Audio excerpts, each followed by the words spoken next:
Good morning, guys. How's everyone doing today? Morning, Luciano. I like that all I can see is the L in your name, but I know that it's you. So, excuse me. Good stuff. Good morning compared to every other morning, right? Every morning's a good morning, Ron. We woke up. What a victory. Good morning, PFI, Chris. It is Friday, guys. It is Friday. How's everyone doing today? You ready? You're on sim due to the gods. Sometimes the gods will keep you in line. Sometimes it is. I'll tell you what. My brother and I talk all the time. During the morning, we talk during the afternoons when we're trading. Um, and sometimes I'm about to do something stupid because, guys, we all do stupid stuff every now and then. We willfully break our rules based on hope. Um, and I think one time I was about to do something, and right before I pulled the trigger, my Ninja Trader crashed. And John was like, "Man, that's the trading gods keeping you out of trouble." I'm like, you know what? You're absolutely right. That's exactly what it was. So, be thankful for everything, even when it doesn't seem like it's what you want at the moment, because sometimes it works out the way it's supposed to.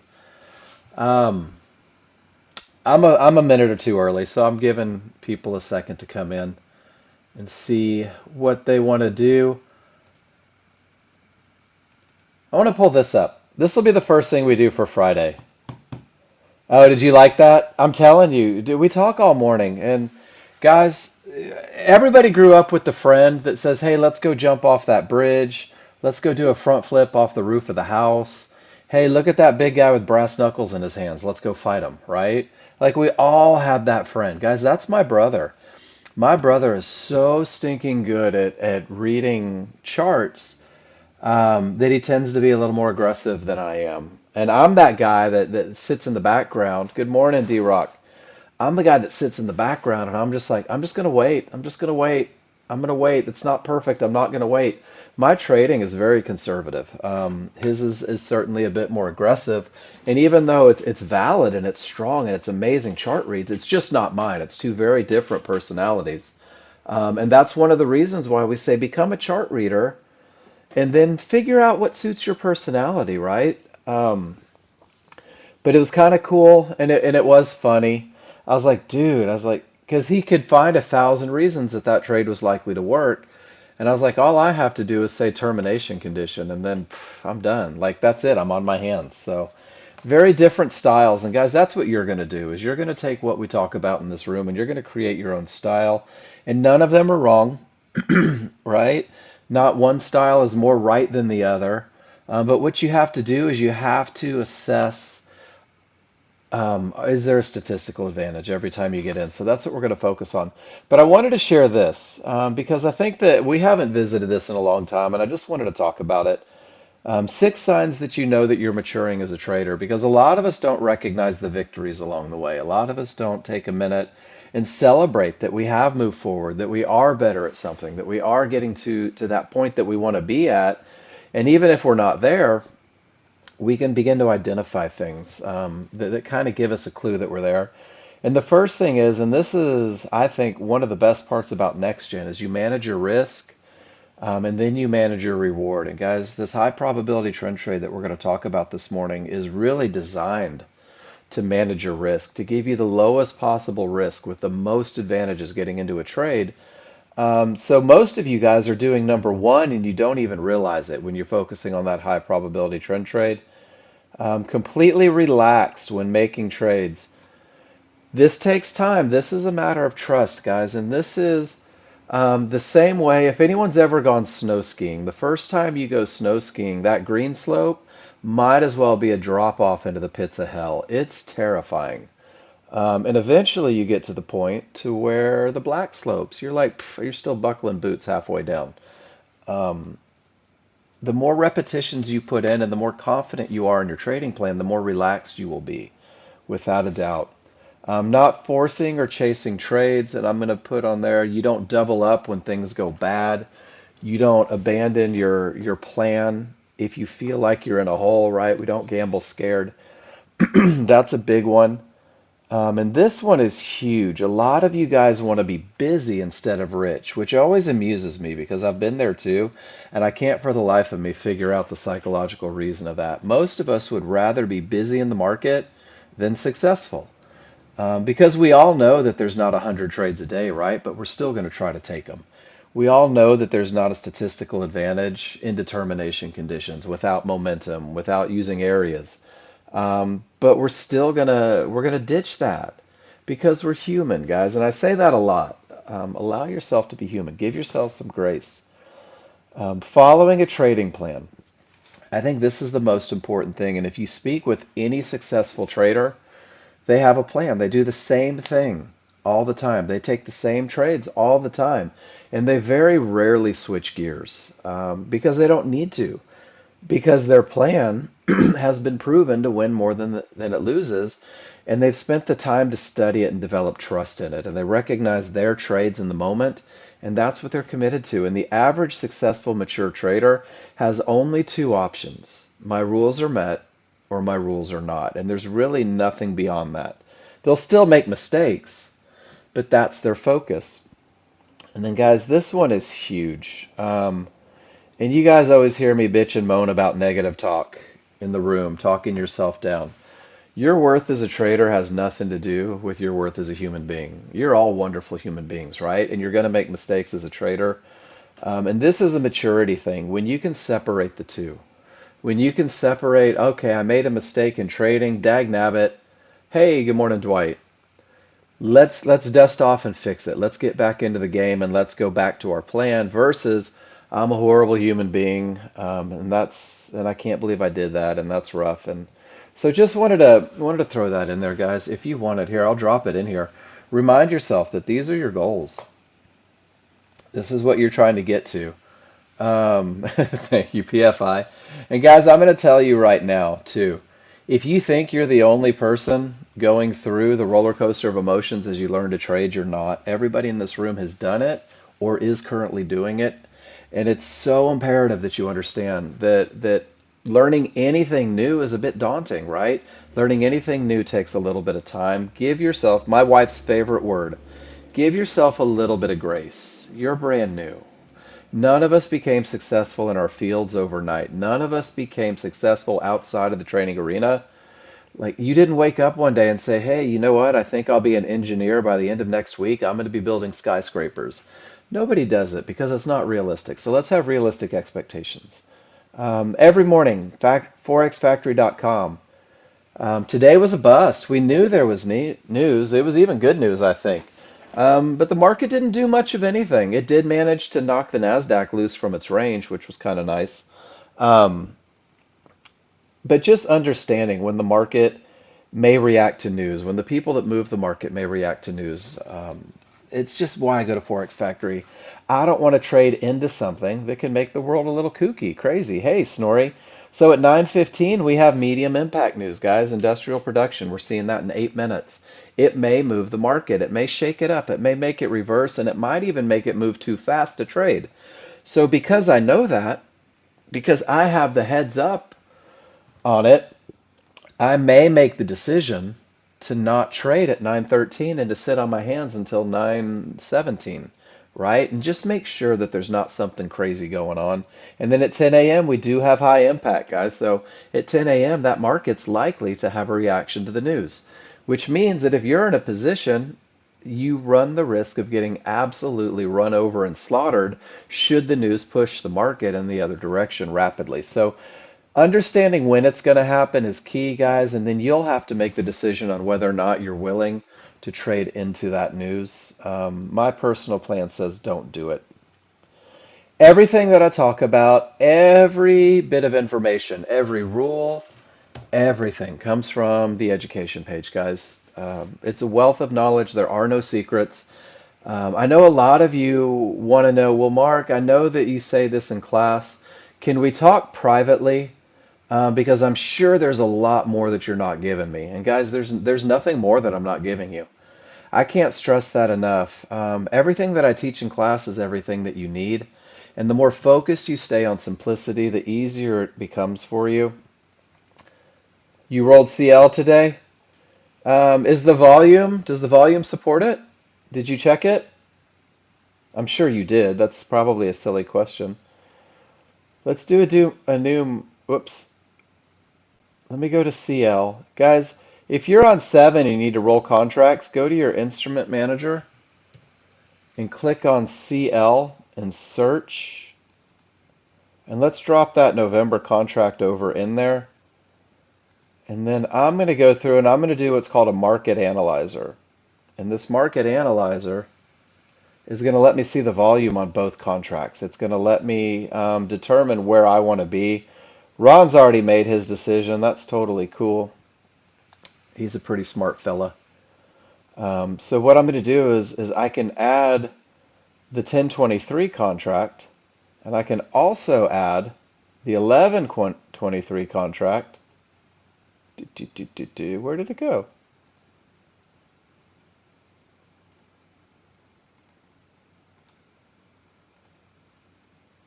Did I not save it? Maybe I didn't. Okay, hold on one second. I thought that I did. I didn't. I didn't get it over there. I'm going to type in crude and I'm going to search for it. Guys, NinjaTrader 8 will do that automatically for you. It'll send you a message that says, hey, it's time to roll. So if I add that 1123 in there, November's still a little short. The volume is still on crude oil 1023, but it's pretty split right now. Does everybody see how we're at 76.62? There's not a huge difference between the two. Guys, this can create wonky markets. So just be aware of that on roll days. That market, because you've got everybody that normally moves the market cohesively is divided today. So that little bit of awareness helps, I think. Just be aware. If your patterns aren't working, that may be part of it. And it's the third Friday of the month. It's typically on the 17th, right? That they do it for crude oil. So thank you for that, Ron. If nothing else, we got a cool little lesson, right? So how do you get to where you want to be? Same thing every day. Same conversation every day, guys. And I say the same thing because I believe that repetition is the key to success. I believe that hearing the same thing over, that doing the same thing over, and that really focusing on the same thing every day is what's going to keep you in line. And there's a step-by-step path to becoming a confident trader ASAP, right? And that's what we all want. I want to get there as soon as possible. I don't want to have to get the 8 years experience that someone else did. I want to get there yesterday. Hey, good morning, Sydney. Post your trades in class, ladies and gentlemen. Everything that you do, post a trade. Every time you look at a chart and you have a question, post it in the room for feedback. So the key to getting to where you want to be is getting feedback from me. And I'm not saying that you can't do it just watching videos. I'm not saying that you can't do it on your own, but I can tell you that if you really want to get there fast, if you really want to stop repeating mistakes and start repeating um, little victories that are bringing you success, post your trades in class and let's have a conversation about everything. Sometimes the feedback might sting a little bit, right? You think you did everything perfect, and then I'm going to come in and say, hey, D-Rock, here's where you could have done it just a little bit better. And guys, embrace that. Embrace that you can always do it better, that you're in a constant state of learning, that you are always in the student mode. And the more pictures you post in this room, the more feedback you're going to get, guys. And I'm going to tell you right now, that is your path to success. The people that posted the most, those are the people that you guys are trying to emulate right now. The people that put 1,000 pictures in the room, the people that asked 1,000 questions. Um, D-Rock, you can post right now all you want. I won't get to pictures till after we talk about rules, but go ahead and line them up if you want. Yeah, I'm happy. I'll come through and I'll just go in order. When it's time to start reviewing stuff, guys, I just go in order from the top and work my way down. Um, but you need feedback because you want to be practicing the right rules. You want to make sure that you're understanding the rules, both visually and verbally. And that's what the trades in the classroom are going to do for you. Then the next thing is you've got to use that spreadsheet, guys. You've got to go through, and I know it feels like work. Who thought making $1 million a year would be work, right? Gosh, unless you're an Instagram influencer, it's gonna be. Use your performance, real-time performance in the spreadsheet, guys. Every time you take a trade, you're going to record it. This is your trade journal. And every time you take a trade, the spreadsheet that Nexgen provided for you is going to give you the options to say when you did it, what type of trade it was, a picture of the trade so you can go back and review it visually. It's going to talk about how you felt. It's going to talk about whether you were coming from a good spot or a weak spot, what your trigger lines look like, how your targets went. And then, guys, then there's the notes section. And if you broke a rule, you need to be brave enough to say, hey, I broke this rule. Even if you win, I want you to say, man, I broke this rule. I traded into a termination condition, but I got lucky. I wonder why. Because if you and I have a conversation in the room and you break a rule, I'm still going to talk about the advantages that may have set that rule off a little bit, right? That maybe takes you to that next level. Um, you're going to ask yourself what worked and what didn't work, guys. What worked is typically the rules. It's focusing on advantages, and what doesn't work, more often than not, is deviating from the plan, breaking your rules, making decisions based on hope and emotion, based on previous losses, rather than being in the moment and looking for the rules. And you're going to find that what worked typically keeps you relaxed, and what doesn't work usually stresses you out because, again, it goes back to those rules. But if you do this every morning, you study yesterday, and then you prepare for the day through what you learned from yesterday, guys, it's going to set you up. And I'm going to share my trading yesterday, guys. I took beautiful rules-based entries all afternoon yesterday. I took amazing rules-based entries. They were solid trades with minimal risk. And I'm going to tell you right now, yesterday I went for home runs. Yesterday I abandoned my management plan. And I stopped taking base hits and I tried to hold for home runs. And I'm going to tell you right now, I ended the day negative. I was in I was in profitable positions that I let go away because of hope, because I abandoned my plan, I changed. Um, and it's embarrassing to say it, to admit that I'm human, that I make mistakes, but I did. And then this morning, I reviewed my charts. I was like, oh my gosh, I'm not holding on forever today. I'm just going to get paid. And I only took one trade this morning, and I got paid at my first profit target, and that was awesome, and it was easy. And then I moved my stop too soon for the second, saying I'm not going to give it back, and it high ticked me and ran like a scalded dog. So, guys, you're going to work through things, but that little review is going to set you up and get you focused on what you need to think about. And then your job, we're going to learn the trigger lines, the Fibonacci rules for when it's okay to trade. I'm going to give you three simple rules for a high probability trend trade. If I'm lucky, Ron. Three simple rules for high probability trend trade. A trade where every indicator on every chart agrees for the trade. A trade with nothing but advantages, strongest triggers, nothing in the way. It's a trade that wins typically 70 to 80% of the time. And it's not difficult to recognize at all. So we're going to talk about the rules today. And you're going to simulate. I want you getting out there and practicing. I don't want you to wait until you think you have it down. I want you to grab that bat and start swinging, right? Grab that club and start swinging. Grab those basketballs and start shooting free throws. No matter how many you miss, there's a lesson in every one. So make sure that you're simulating and wholeheartedly try to focus on your rules as you do it. And then we're going to simplify today. We're going to focus on that high probability trend trade for the first hour because this is your foundation. The high probability trend trade is a trade where every indicator on every chart agrees. It's a trade that typically wins 70 to 80% of the time when you follow the rules. But guys, the most important thing that this high probability trend trade is going to do for you, it has nothing to do with profits. It has nothing to do really with anything other than giving you the ability to read your charts. It's going to turn you into a chart reader because 90% of your day will be spent reading the charts, waiting for advantages. 90% of the day is you saying, it's not right, it's not right, it's not right. Oh my gosh, it's right. I'm going to pull the trigger. And when you embrace the idea that you're not going to be busy, sometimes for an hour, hour or two. Guys, I watched the market for an hour and a half until I finally got my short today. For an hour and a half, I had to sit there and watch it bounce up and down in a range. And then when everything was right, it was pretty effortless. It hit my first target almost instantly.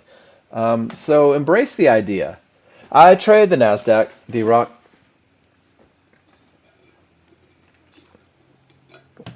I'm a little further ahead, and I know exactly what I'm looking for, so my chart reads happen instantly, which is really pretty mandatory on the NASDAQ. But you're going to understand where the market is likely to continue through your chart reading, and this is going to be an entry. It's going to be the entry for the high probability trend trade initially, but it's going to be an entry for all of your trades, understanding where the market is likely to continue. As your plan grows, this likely to continue spot changes based on your rules, but you'll always be able to identify it, and that's how you're going to get into the market. You'll be able to understand where the market is likely to go so that you can have your profit targets in an appropriate spot. Initially, you're going to keep it very mechanical and you're not going to go for those home runs, but ultimately, your chart reading is going to allow you to hold for bigger moves as you grow with your management plan. And then you're going to understand areas where the market is likely to stop. And very often, I think D-Rock pointed it out yesterday, these are very much where the market is likely to go as well. And you'll be able to take profits where it's appropriate. Jerry, I have a 24 tick stop in place, and then I'll move it to where the market shouldn't go. It's only $120 at 24 ticks, but the NASDAQ tends to overrun a lot. And then my targets, I still take $100 on my first contract, guys, the same way I tell you guys to. In here, I take $100, and then my second target is manually entered. Sometimes it's a fib, sometimes it's $200, sometimes it's just a trouble spot. So my second target, it's set at 60 ticks, but it will always adjust for my second contract based on what the market's telling me. So I hope that helps a little bit. Um, and Jerry, I've got some great stuff for the NASDAQ. Um, I don't know how long you've been trading it, but if you look at, let me drop my spreadsheet in the room for you real quick. There's a section on there, and if you want to talk about it after the first hour, man, let me give you some great tidbits on success in the NASDAQ. Because I know your trading style, and while the large chart rules are identical, the entries are a little different on the NASDAQ, and we can really save you from getting run over a lot with some simple tips, and I'll share those later. So guys, we're going to be chart readers. We're going to focus on the best of the best. We're going to focus on getting into the market with advantages. Um, and the rules for the high probability trend trade create three advantages. And the three advantages are going to be the recipe for a trade, what it takes to get you into the market. And the three advantages are momentum, a clear path, and an entry area. And the second you go outside of these advantages, it's no longer a high probability trend trade. It becomes what we call a medium probability trend trade, guys. And that's where there's problems. That's where something's wrong. It may be a loss of momentum or the lack of a clear path, and it may be that your entry is not perfect. But I'm going to tell you right now, if everything you do revolves around looking for these advantages, you'll find yourself in a position where one may not be perfect, but if the other two are, it still creates opportunity. And that's kind of the next step in your trading beyond that high probability trend trade. And we're going to find the three advantages. Let me give you this picture. Guys, I share a lot of pictures in this room. And I share the same pictures over. That's kind of your key that it might be important. Three advantages are going to happen on two charts. Guys, this two chart process is so important to what we do because your large chart is the general opinion of the market, guys. It's the market, what the people that move it, the people that are capable of changing directions in the market. That's your large chart. It's going to define direction. It's going to define momentum. It's going to define areas. It's going to get all this work done before you ever even consider looking for an entry. And your first two rules are going to give you those advantages of momentum, and it's going to give you the advantage of a clear path, meaning that you're not trading into a Fibonacci area that has the potential to reverse the market. When these rules are met on your large chart, you're going to be able to turn your attention over to a small chart, a faster chart. It's going to refine that broad stroke of a brush. And this small chart is where we're going to find our entries. we are going to be so good at it that we're literally going to be able to whittle down that broad stroke of a brush and pinpoint where the market is likely to continue.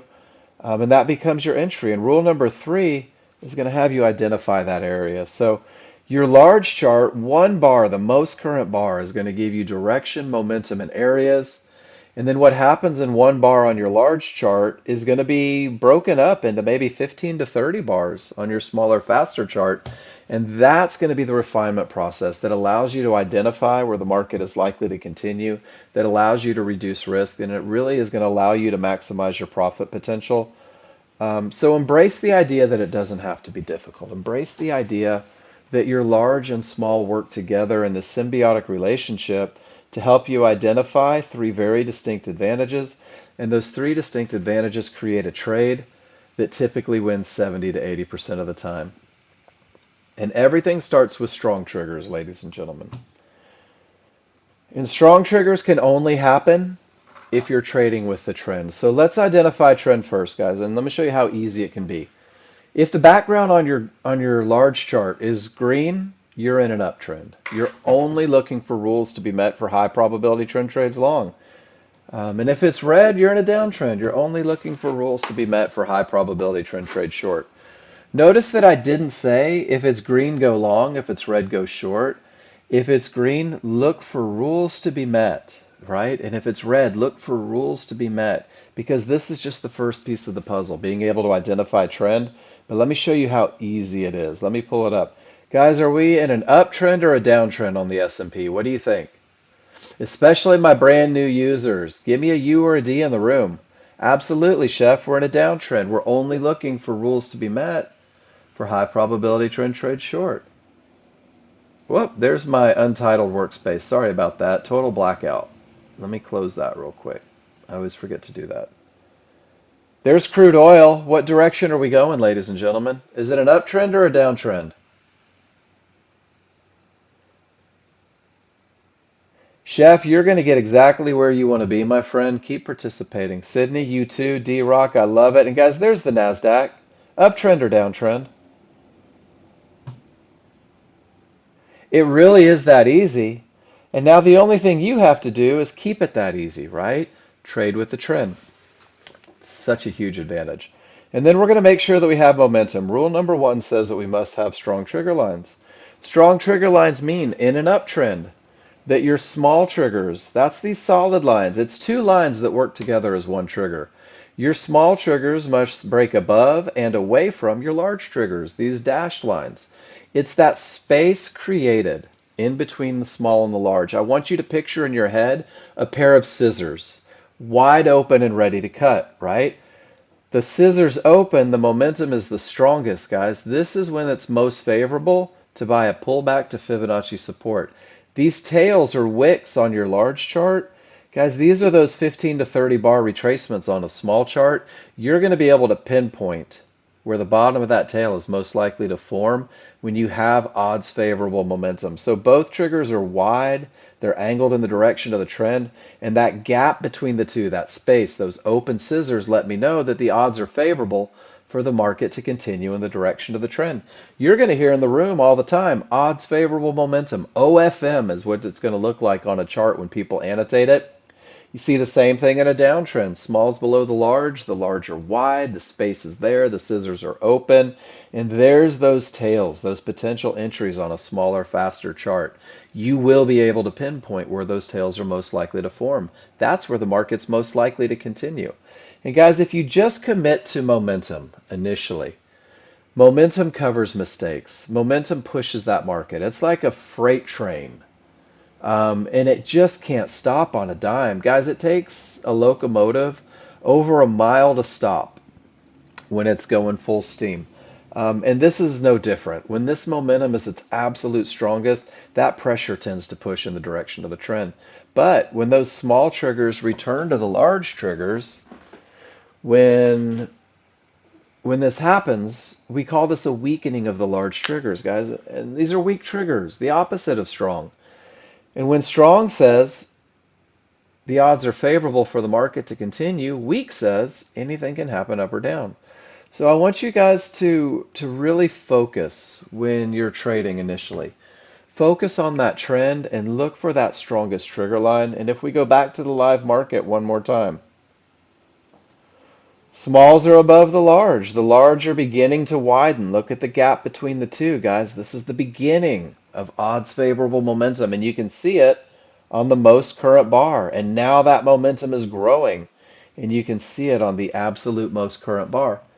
And if I go down here, do we have odds favorable momentum? The small triggers are inside of the large triggers. Guys, that's weekend. Anything can happen, up or down. There's no advantage there or here in crude oil. It doesn't mean that it won't continue down, but it means that that advantage of momentum is no longer with us. So that advantage of momentum is going to happen throughout the day, guys. You're going to see it go from strong trigger lines, whoops, to those anything can happen trigger lines, and you're going to see a reversal quite a bit at those anything can happen triggers. And then they become strong again. Odds favorable momentum. There's one of those tails, one of those potential entries. The market pushes up. The triggers weaken, the market reverses, and odds favorable momentum pushes you down again. This cycle happens all day, every day, guys. It happens on every market. It happens whether you're trading futures or whether you're looking at your stock portfolio. Maybe you're hedging your options. Um, Odds favorable momentum tends to push the market. And then sometimes we get indecision. Did you guys see this morning in any markets before the news release? It was like caught in between areas, and the trigger lines didn't agree. One was up, one was down. Maybe the background was green, but the trigger lines were red, and I can't have odds favorable momentum with red triggers. And it was so boring to watch.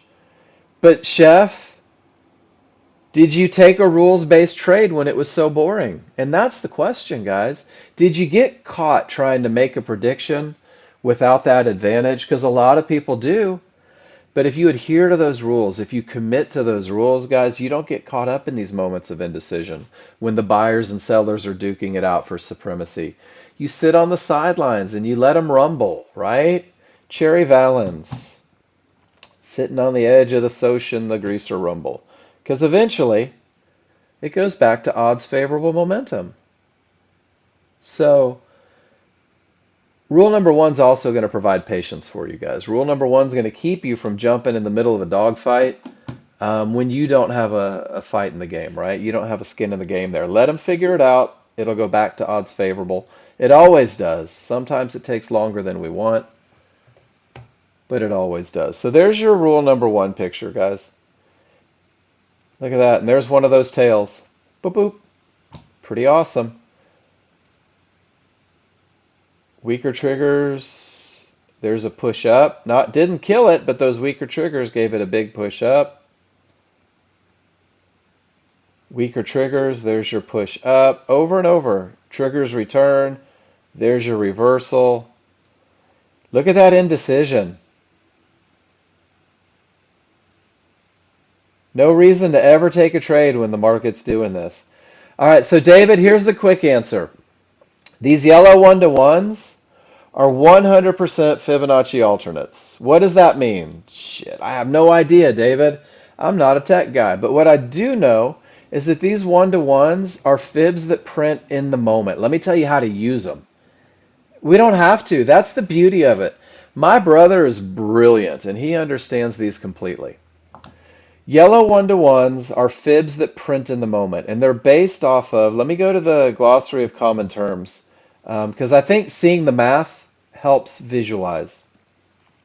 Your software will automatically, you don't have to do anything, your software will recognize these swings in the market, it'll measure them, and when the recipe is just right, it'll project those yellow one-to-ones. And these can act as support or resistance. And that's really all you need to know. And that's a great segue into our next advantage. We're going to give these yellow one-to-ones the same respect we give Fibonacci support, the same respect that we give Fibonacci resistance, because one-to-ones can take away our clear path, guys. And that's rule number two. Not trading into termination conditions, making sure that you are not trading into an area that may reverse the market. Pardon me for sipping in your ears. Areas that may reverse the market. Divergence high and divergence low lines, guys. For those of you that are brand new with me in here, I'm going to give you the 100% layman's terms for divergence. Divergence means loss of momentum. And I want you to keep it that simple. Don't overthink it. Your software does all the work, guys. It's kind of like buying a nice car, right? As long as you turn the key and it runs, you're good. You don't have to know about internal combustion. Divergence means that the market went up and down, and then an equation was met that says, hey, the momentum is not following price.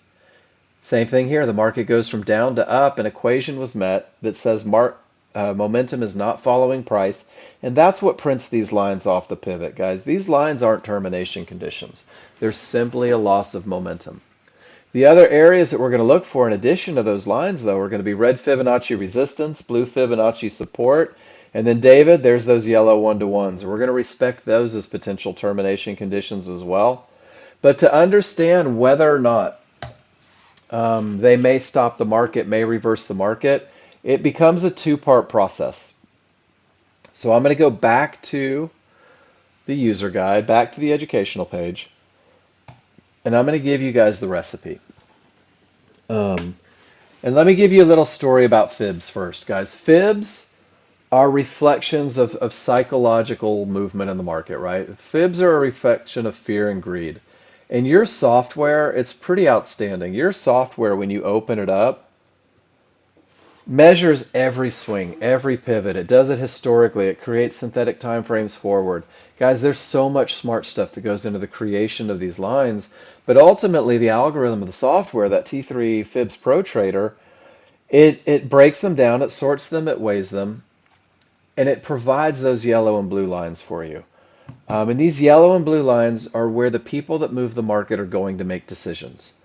They're either going to typically take profits at them, they may buy or sell thousands of orders, but the institutional traders, the guys that move the market, they see these areas the same way that you do. So because we have that and we know where they may react, guys, we can choose not to do anything when price reaches these areas. And that's the first part of the equation, is price reaches an area, meaning that your price bars, your dynamic Renko bars, come down and reach Fibonacci support here.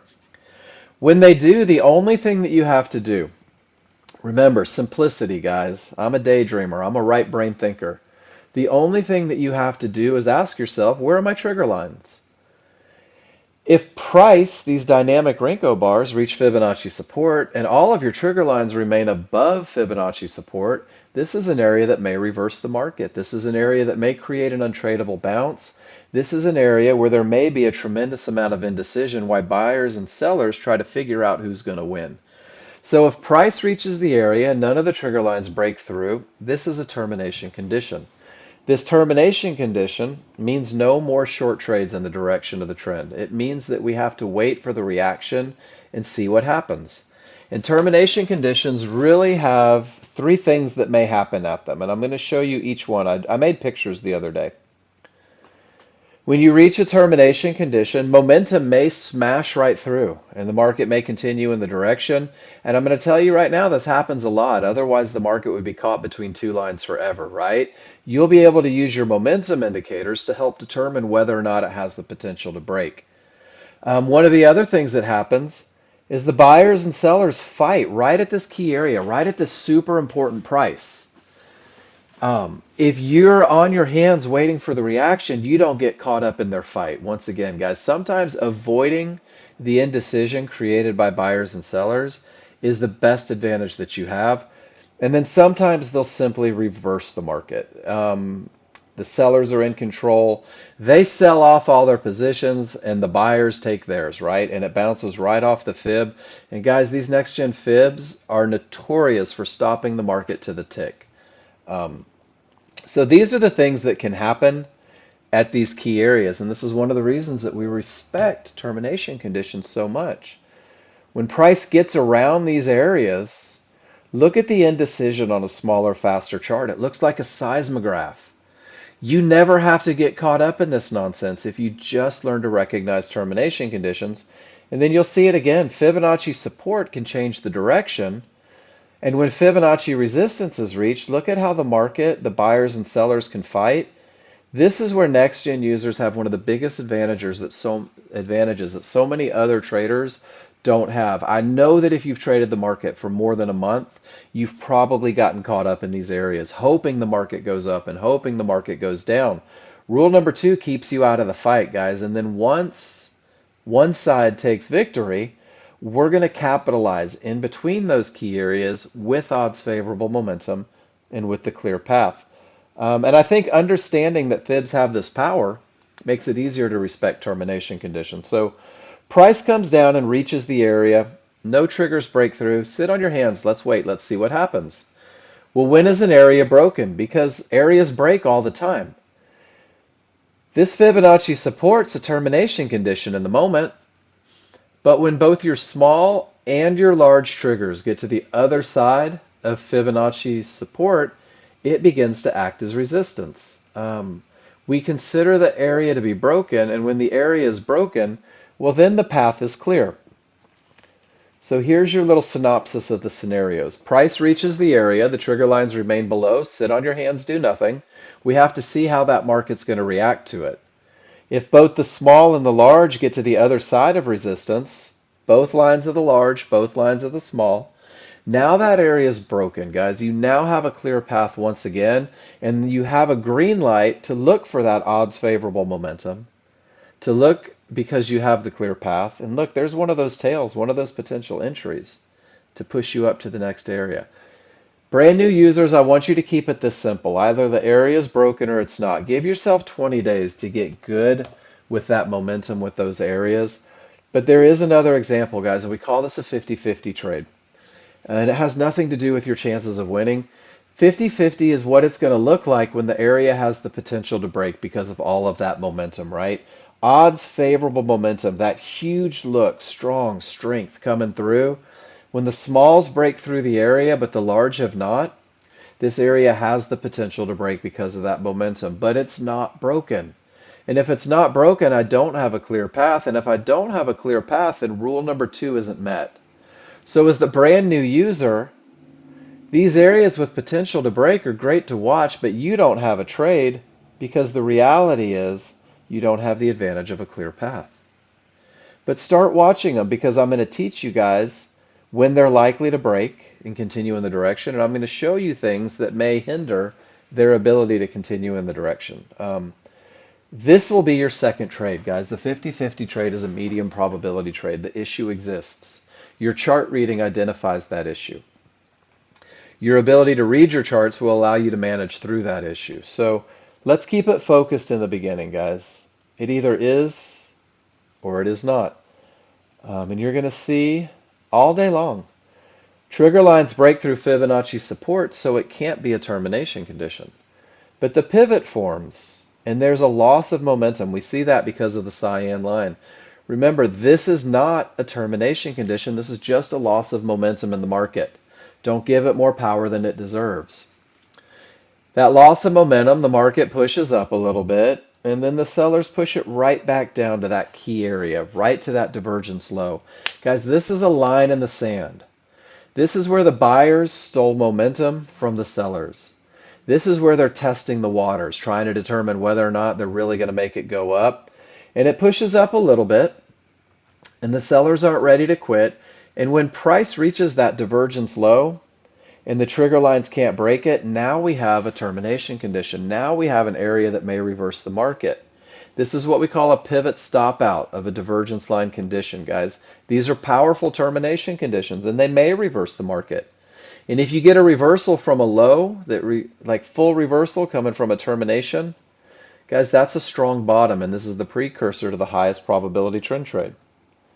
Those pivot stop outs will happen at highs as well. And when they happen and they correspond with Fibonacci areas, it adds even more power to that top. And a termination condition from a high that creates a full reversal, guys, that's what we're going to call a strong top. And once again, this is the precursor for the highest probability trend trade that you can take as a new user. That's that trade that typically works 70 to 80% of the time. And this is the picture that reminds you that 90% of your day, David Bout, Nexgen has zero opinions ever. Ever. Because Nexgen doesn't give trading advice, right? But I can tell you right now that this class revolves around advantages. Um, Knowing that there's news that may move the market and make it completely crazy and choosing to trade into it removes an advantage of a sane market. Trading into a fib area that's likely to stop the market removes the advantage of a clear path. Trading with weak trigger lines removes the advantage of momentum. And David, it's the culmination of these advantages that create opportunity. And everybody wants to weigh things out, right? Well, is this more important than that? Is this more important than that? Guys, having advantages is most important. There's three very distinct advantages. Again, there you go, trying to weigh them out, right, D-Rock? Are these better than those? Are these stronger than those? That's what the brain does, right? Am I going to get a punch in the nose or a kick in the shin? Which is better? I don't know. Those pink dots, D-Rock, are small swing one-to-ones. They are not nearly as significant as the yellow. They happen from smaller moves within the moves. I don't even have them in my trading plan. I don't use them at all. I don't even pay attention to them. I'm not even sure that I have them on my charts. Guys, let's talk about 90% of what you're doing is reading the markets. Price hits resistance, all of the trigger lines remain below. That's your recipe. And all that says to you is don't try the long, right? And then from there, price pushes all the way down to Fibonacci support, all the way down to that mid band. None of the triggers break through. And what this tells the next gen user is don't try the short, right? 90% of what you're doing is waiting for advantages. I want you guys to see this. There was room for a full reversal bar to get back to those large triggers.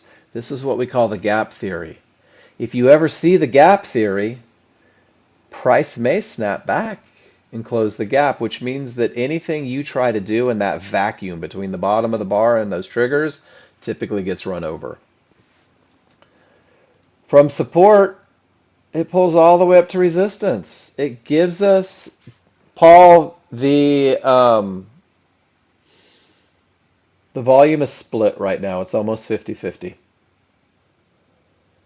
Price pulls all the way back up to resistance. Notice that none of your trigger lines break through, guys. So once again, no more long trades.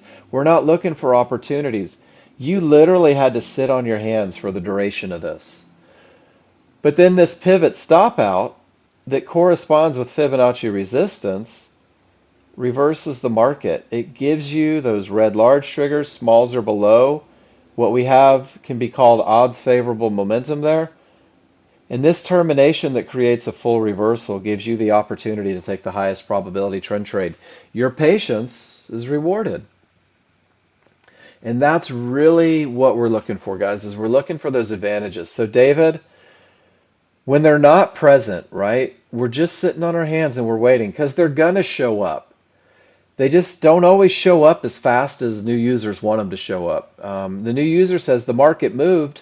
How do I get paid in this move? And sometimes the answer is you don't, because there wasn't a statistical advantage to get you into that move. So guys, 90% of what you do is waiting. And even with odds favorable momentum, the market hits those yellow one-to-ones. All you have to do is ask yourself, where are my trigger lines? And if they don't break the area, guys, no more short trades. It's really that simple. Look at the reaction off of that support. Untradeable. Larger down, smaller up. You're below resistance. You're above support. And the buyers and sellers, the people that move the market, guys, they're fighting. They're trying to decide who's going to win. Ultimately, the buyers take the lead when those large triggers go from red to green. There's a reversal. Now it's a strong bottom, but it's still below Fibonacci resistance. So next gen users say, you know what? Let me get both of my trigger lines above resistance so it behaves as support. Let me make sure that my small triggers aren't nestled inside of my large triggers so I have the advantage of momentum. And then there is one of those tails, one of those magical tails giving you the highest probability entry that you can take. And look how it runs all the way to Fibonacci resistance. Guys, commit yourself to waiting for the best of the best. Your money's worth it. Is anybody becoming a day trader for any reason other than to make money? Nobody? Typically nobody. I've never had anyone say, you know what, Mark, I have so much money, I just want to find a way to throw it away. So I'm learning about these advantages so I can fight them every time to get rid of all that money because honestly, it's weighing down my wallet. Nobody's ever said that to me. So guys, these are your termination conditions. Is everybody cool with that? Are we okay with the idea that if price reaches an area and the trigger lines don't break, sit on your hands and do nothing, right? Guys, this was this morning. From resistance down to support, up to resistance, triggers can't clear. There's all that indecision, right? Guys, this sucked. I was watching the whole thing. And then eventually, God bless the NASDAQ, I got a short. But I had to sit through all of this before I could take that. And that's kind of what it is, guys. And it happens on every market. You're going to see terminations happen on every time frame. You're going to see terminations to the tick. Look at the way that market bounced. Oh my goodness. What a great lesson. This market was railing all the way down and then it hit to the darn tick. 2 ticks off resistance created that reversal. Support to the tick. Resistance, no triggers. Guys, it happens all the time. Learn to trust it because it's going to save your bacon or whatever your favorite breakfast meat is, right?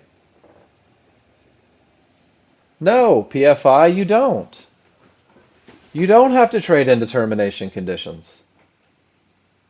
Ever. I don't take trades into termination conditions. That's financial suicide. In PFI, this is a great example of somebody with a month's worth of experience looking at what somebody with 8 years of experience is doing and deciding that they want to do that. My brother tried too. Ron, do you remember what his result was trading into that termination condition?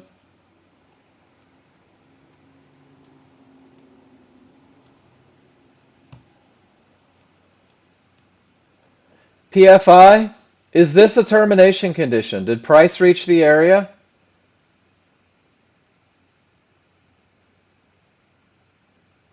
Small triggers are outside of the large triggers. The large triggers are breaking through. That's not a termination condition, is it?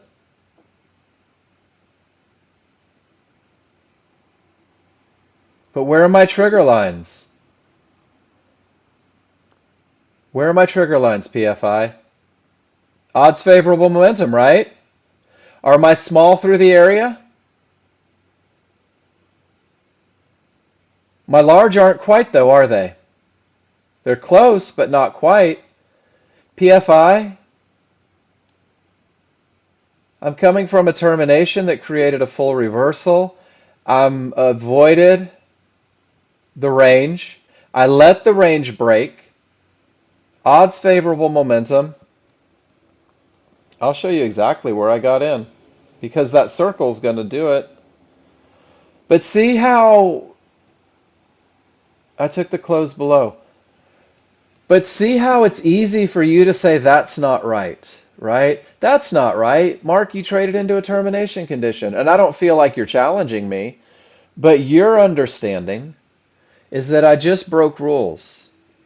My understanding is that I followed my rules perfectly. So let my rules be my rules. I know you're not. I know you're not at all. But this is what happens, right? Is you see somebody else do something with a partial understanding, and then you try to recreate it based on your partial understanding, and you get your butt handed to you. You get absolutely slaughtered. It's only a termination if the triggers have not pierced the fib. So watch this. Let's do this, Chef. Working off of the most current bar, okay? At this point, my small and large are through support. Do you see how it acts as resistance? So clear path because I haven't reached the next bar. Guys, everyone give me a why. We're going to go through how to identify a termination condition in the moment. Right now, we're cranking, right? Looks good. The market continues down. Price has not reached support. That is the first part of the equation, guys. Price must reach the area because the area is where reactions happen. So now price has reached support. Give me a Y if you see it, everybody. Price has reached the area of support. The trigger lines are above. This is a termination condition in the moment. This is where I say, from this short trade, great place to take profits. And if I'm not in a position, I say to myself, I don't know what's going to happen here, therefore I'm going to do nothing. Rule number 2 isn't met. I don't have a clear path. What's the next bar do? No triggers through. I'm still just relaxing. No triggers through. The smaller through, but I don't have any momentum. And I know that if an area is going to break, this strongest trigger look is typically what does it. And look at the bounce that it creates, guys. Untradeable. If you ignore the idea that termination conditions can stop or create a bounce, you just got your butt kicked. It doesn't mean that it's done going down, but look at how the buyers reacted. Look at what they did. Maybe the sellers took profits. Guys, they know where these areas are the same way you do. And then the sellers say, we're not done. And then the small and the large get through and support behaves as resistance. Does that make sense, D-Rock? Does that make sense to everybody? You just saw that reaction. What does that reaction look like on a smaller chart? Guys, I respect the hell out of termination conditions. That was your reaction on a smaller chart. A huge spike. Boom. Look at what, I love this picture. Look what happens around that area. Look at how crazy it gets, guys. Rule number 2 is designed to keep you safe. Rule number 2 is designed to give you the advantage of a clear path. Do you see the difference, PFI, between this look and this look? And these are what you're going to be able to recognize in the moment. The more you focus on your chart reading, the more you focus on those advantages, the faster you're going to recognize these things. Do you see everything crystal clear?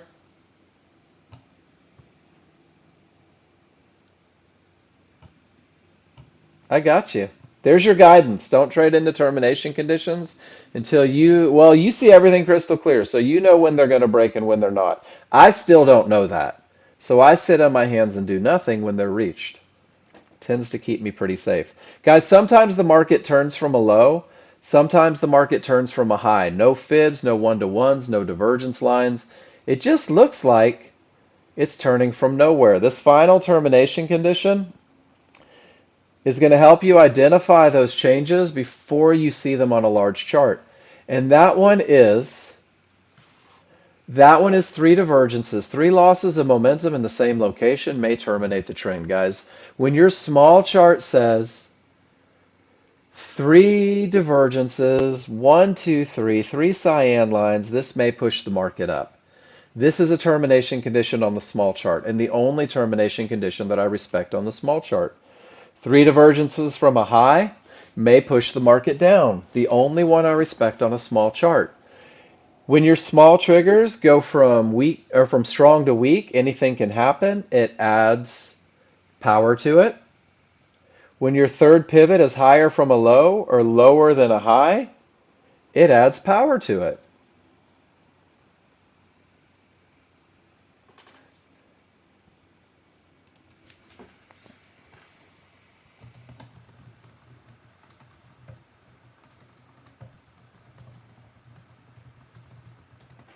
All right, I typed your answer in, PFI.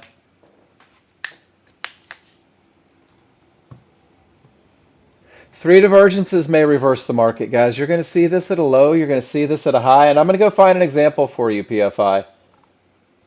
When your larger, slower chart seems to be turning from nowhere. So guys, this is rule number two. Rule number two is the advantage of a clear path. Not trading in determination conditions. Why do it, right? Why do it? You don't have to catch every move. Catch the best moves.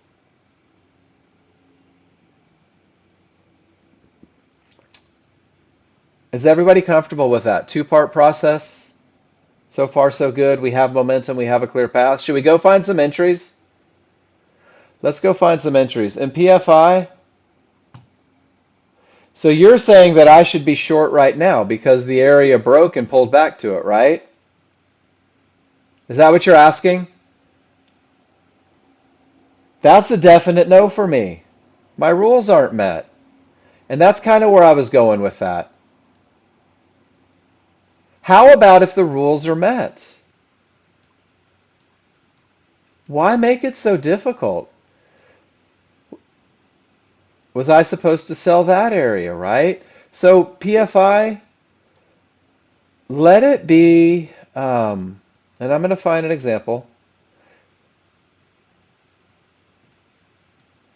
Let it be super simple, man. Let it be just to the point to where odds favorable momentum is one part of the equation. Yes, I'll elaborate. Odds favorable momentum is one part of the equation. Everybody, give me a why. This is your first rule, strong triggers. And then a clear path is the second part of the equation. Making sure that there's nothing in your way. So PFI is saying, well, if I have a clear path, do I sell the pullback? So PFI, the next thing that I'm going to tell you is why don't we make sure that we have an entry area that creates a statistical advantage? Why don't we make sure that as price is pulling back to resistance, look how fast that happened. That we have areas inside of favorable large triggers, that we have the third part of the equation, the best of the best, that solid look, right? That advantage that gets us into the market where the market is likely to continue. And you're going to try to create a million scenarios. And when I say you're, I mean all 40 of you in this room. You're going to try to create scenarios that give you more trades. You're going to try to create rules that go beyond these basic rules. And I support that 100%. I support it 100%. But you have to accept that this is your best chance of success. And if you're not making money every day, if you're not winning 60 to 70% of your trades, it makes sense to focus on simplicity before you try to complicate. So let's find an entry. Let's go back to the rules and let's see how we're going to find that area where the market is most likely to continue, guys. And remember, it is dependent on your large chart having momentum, on your large chart having a clear path. You're going to focus your attention on the 5-1 large triggers, guys. You've made the decision that it's time to take a trade. You're going to focus your attention on the large triggers, and the large triggers should be what we call favorable large triggers. For the brand new user, for the highest chance of success. Notice that I say that a lot. For the brand new user, your plan will change as your ability to read indicators grows. For the brand new user, favorable large triggers is your best chance for the lowest risk entry. It means that the large triggers and the synthetic triggers on your smaller, faster chart are overlapping one on top of the other because our rule number 3 says that we are going to buy a pullback to an area inside of favorable large triggers, which means that if they are overlapped, your window of opportunity, the point where the market is most likely to continue, is reduced to its absolute lowest point, which means that you're going to have the absolute smallest risk. Does it mean that this is the only entry? Absolutely not. Does it mean that they have to be one on top of the other? No, only you are in control of that, but this is your best chance of success, guys. This is your best chance of success. So we're going to use a limit order to buy or sell a pullback, a little retracement in price that goes against everything that the large chart is saying. And you're going to be able to pinpoint through areas inside of favorable large triggers exactly where that market is most likely to bounce, guys. But it starts with just having the rules met, looking at your small chart. You have strong triggers. Your large triggers, synthetics are one on top of the other, and you're identifying the areas where the market may bounce. Every high probability trend trade comes from a line. Every high probability trend trade is going to originate from either fibs, mid bands, or yellow one-to-ones, not those pink ones, yellow one-to-ones.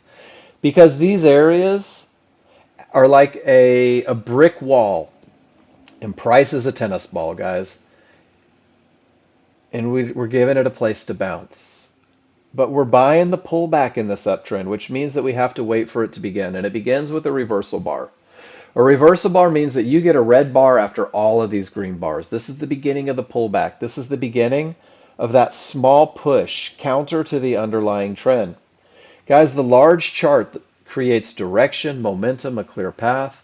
The small chart is where these yahoos that want to fight everything the large crowd's doing give us this awesome little push to get next gen users into the market at the best of the best spot. So at the time of this reversal bar, we're going to create a window of opportunity. Your window of opportunity for a long trade is from your highest point of support inside of favorable large triggers to your lowest point of support inside of favorable large triggers. So when the reversal bar prints, I'm looking at my triggers. I'm looking at my highest point of support. In this case, it's a mid band. I'm looking for my lowest point of support. In this case, it's yellow one-to-ones.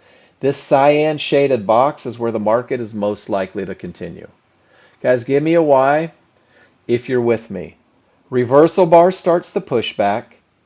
I look for my favorable large triggers, and then I refine even further to the areas within. Because of the momentum on the large chart, because of the clear path on the large chart, I'm putting a limit order right at the top, a couple ticks above that highest point of support, and I'm waiting for the market, and it's either going to come to me or it's not. And in a down trade, it's the same thing, other direction. One green bar prints, I look from my lowest point of the triggers to the highest point of the triggers, and I find my area of resistance inside, guys. And in this case, it's one line. What a beautiful little continuation point. And look what it does. It continues right from resistance inside of favorable large triggers. This window of opportunity is going to allow you to reduce risk. It's going to allow you to maximize profit potentials, guys. So when it comes and you create that window, that's the end of what you're in control of. The only thing that you're in control of is whether or not your rules are met. And PFI, that's why I use that phrase so much. And everybody else, when you ask me, so can I take a trade? I'm always going to reply with, if your rules are met. My rules are met. My large chart said odds favorable momentum. My large chart said that I had a clear path. My small chart gave me a reversal bar. At the time of the reversal bar, I'm walking through the entire process right now. I looked from the top of my triggers to the bottom of my triggers. And then within those triggers, I looked from my highest point of support to my lowest point of support. The gold box is where the market is likely to continue. This is your entry, guys. This is where next gen users, you brand new guys, you demos, I want you to focus on entering the market right here at the top of the window because of the momentum, because of the clear path. So the only way I look for the entry is if these two things are true. And here's the next part of these entries, guys. You're powerless. Sometimes the market will begin to push back and not hit your order entry, and it'll fluctuate up. Sit on your hands, guys. Don't chase trades. If it hits your entry, you're in the trade. You have the advantage of momentum, a clear path, and now where the market is likely to continue. I want you to be mentally ready that it may go to the bottom of the window, right? It's a window. It might go all the way to those one-to-ones, guys. And you're going to see your P&L go against you. You're going to see red. And you're going to be like, oh my gosh, I'm losing. But you're not. You're still where the market is most likely to continue. You just have to learn trust. That's why we focus on entries initially, because it takes a while to develop that trust. And remember when I said that we manage risk before we ever manage profits, guys? We're going to do that by putting a stop beyond that window of opportunity, typically 12 to 14 ticks. And if this market, if the guys in control, because it's not us, push beyond that window of opportunity, they're going to run headlong into our stop, and we're going to exit that position. Because anything that wins 70 to 80% of the time is mathematically obligated to lose 20 to 30% of the time. And guys, it's a cost of doing business. It's rent, right?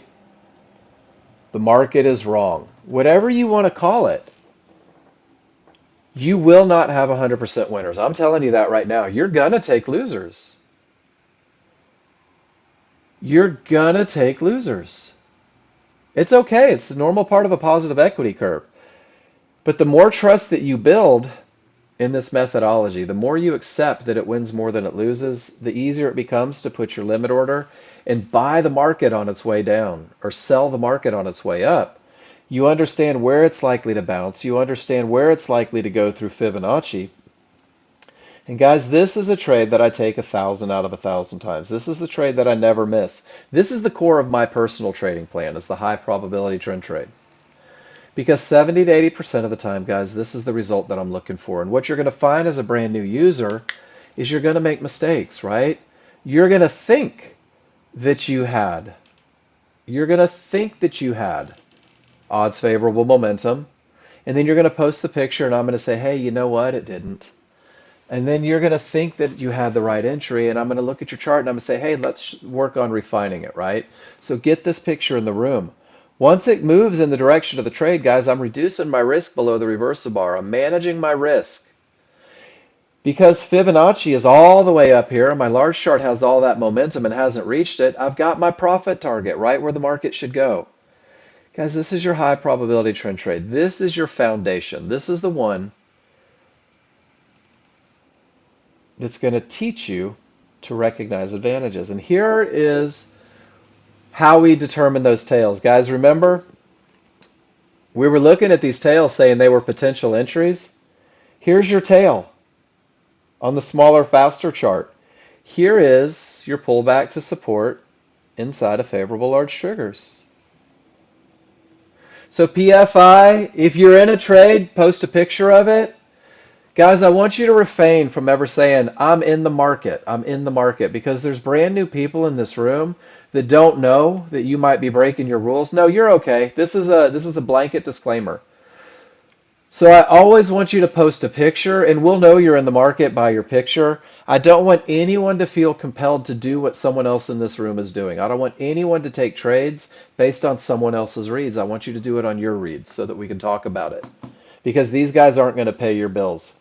There's your tail. There's your pullback to support, guys. We don't trade tails. We trade small chart pullback to support, right?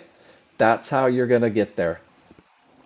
Are there any questions about the high probability trend trade, guys? Are there any questions about the advantages, recognizing them? NASDAQ is directly in determination conditions. So we know there's no long trades on the NASDAQ. The S&P, directly in determination conditions, can't have a trade on the S&P. And crude oil's directly in determination conditions. Well, it would just be outlandish to trade into that red line, especially with 3 divergences on it. Do you see how quickly those reads happen, guys? And all I did was go back to the advantages that I teach every day over and over. You've got to learn to read your charts so that you can recognize them in the moment. Guys, here's a checklist for you. This is your entry. This is your high probability trend trade entry. This is your focus for 20 days. Getting into the market at the right spot, because correct entries create manageable trades. Here's the exact same checklist. I'm dropping in the room. Download it. With each of those advantages visually represented from pictures that I liberated from the resource material. There's also a great video about tops and bottoms, a little homework for the weekend. And then, guys, here is the most simple trading plan that I know how to offer you. This is the most simple trading plan designed for consistency for the new user. This may not be the end of your trading plan, guys. Your plan may grow well beyond this.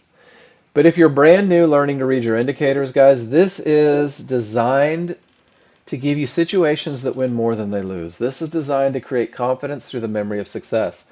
This plan is a stepping stone in your learning journey. It's designed to optimize your chances of success with a high probability trend trade or that 50-50, that first medium probability trade as a brand new user. Through simulation, study, class feedback, and continuous practice, you'll be empowered to craft a plan tailored to your personal goals based on your experience reading the indicators. Guys, I stress this every day, and I honestly believe this class has gotten better because of my emphasis that this is not shackling you to anything. Your ability to read charts is going to open a million doors, guys. Your ability to read charts is going to have you finding anything that you want to find because you'll relate everything to advantages, and that's the key.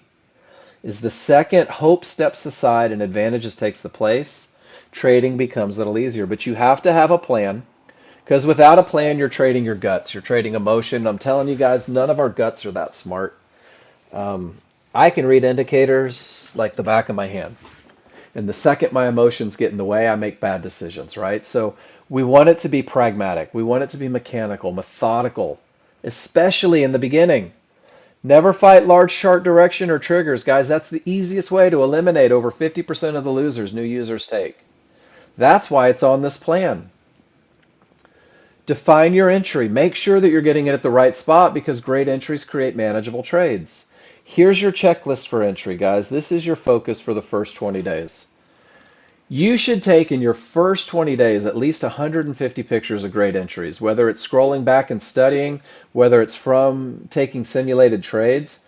But if you spend 20 days and create 150 pictures of the perfect entry, guys, it is going to be drilled into your brain what it looks like to have an advantageous trade. Once you have, Daryl, you took it because you didn't have fibs. Let me address something, Daryl. You don't have fibs. That's totally cool, right? Did you have odds favorable momentum? Let's talk through it. Did you have odds favorable momentum? Guys, yes, without question. Did you have no termination conditions? Without question. Did you have an area of support inside of favorable large triggers? Without question. Daryl, you took a trade that typically wins 70 to 80% of the time. And if this was your look on your charts, you crushed it. You absolutely killed it, right? Trade your charts. Let me tell you what I do with my charts, guys. This is crude oil, so that was a termination condition. But you guys are talking about the S&P. Where was that S&P? That's a 21-3 chart. Okay, that was crude. So on my crude oil, let me go to my crude oil. You guys didn't get any divergences, no fluctuations. Are you on 1023 or are you on 1123, Daryl? Did you roll? You rolled. We're on different markets. PFI, did you roll? We're on different markets, guys. That's why. 1123 crude is not 1023 crude. I haven't rolled yet. It's 50-50. But I'm glad that there was an explanation, right? Yeah. PFI looks freaking amazing.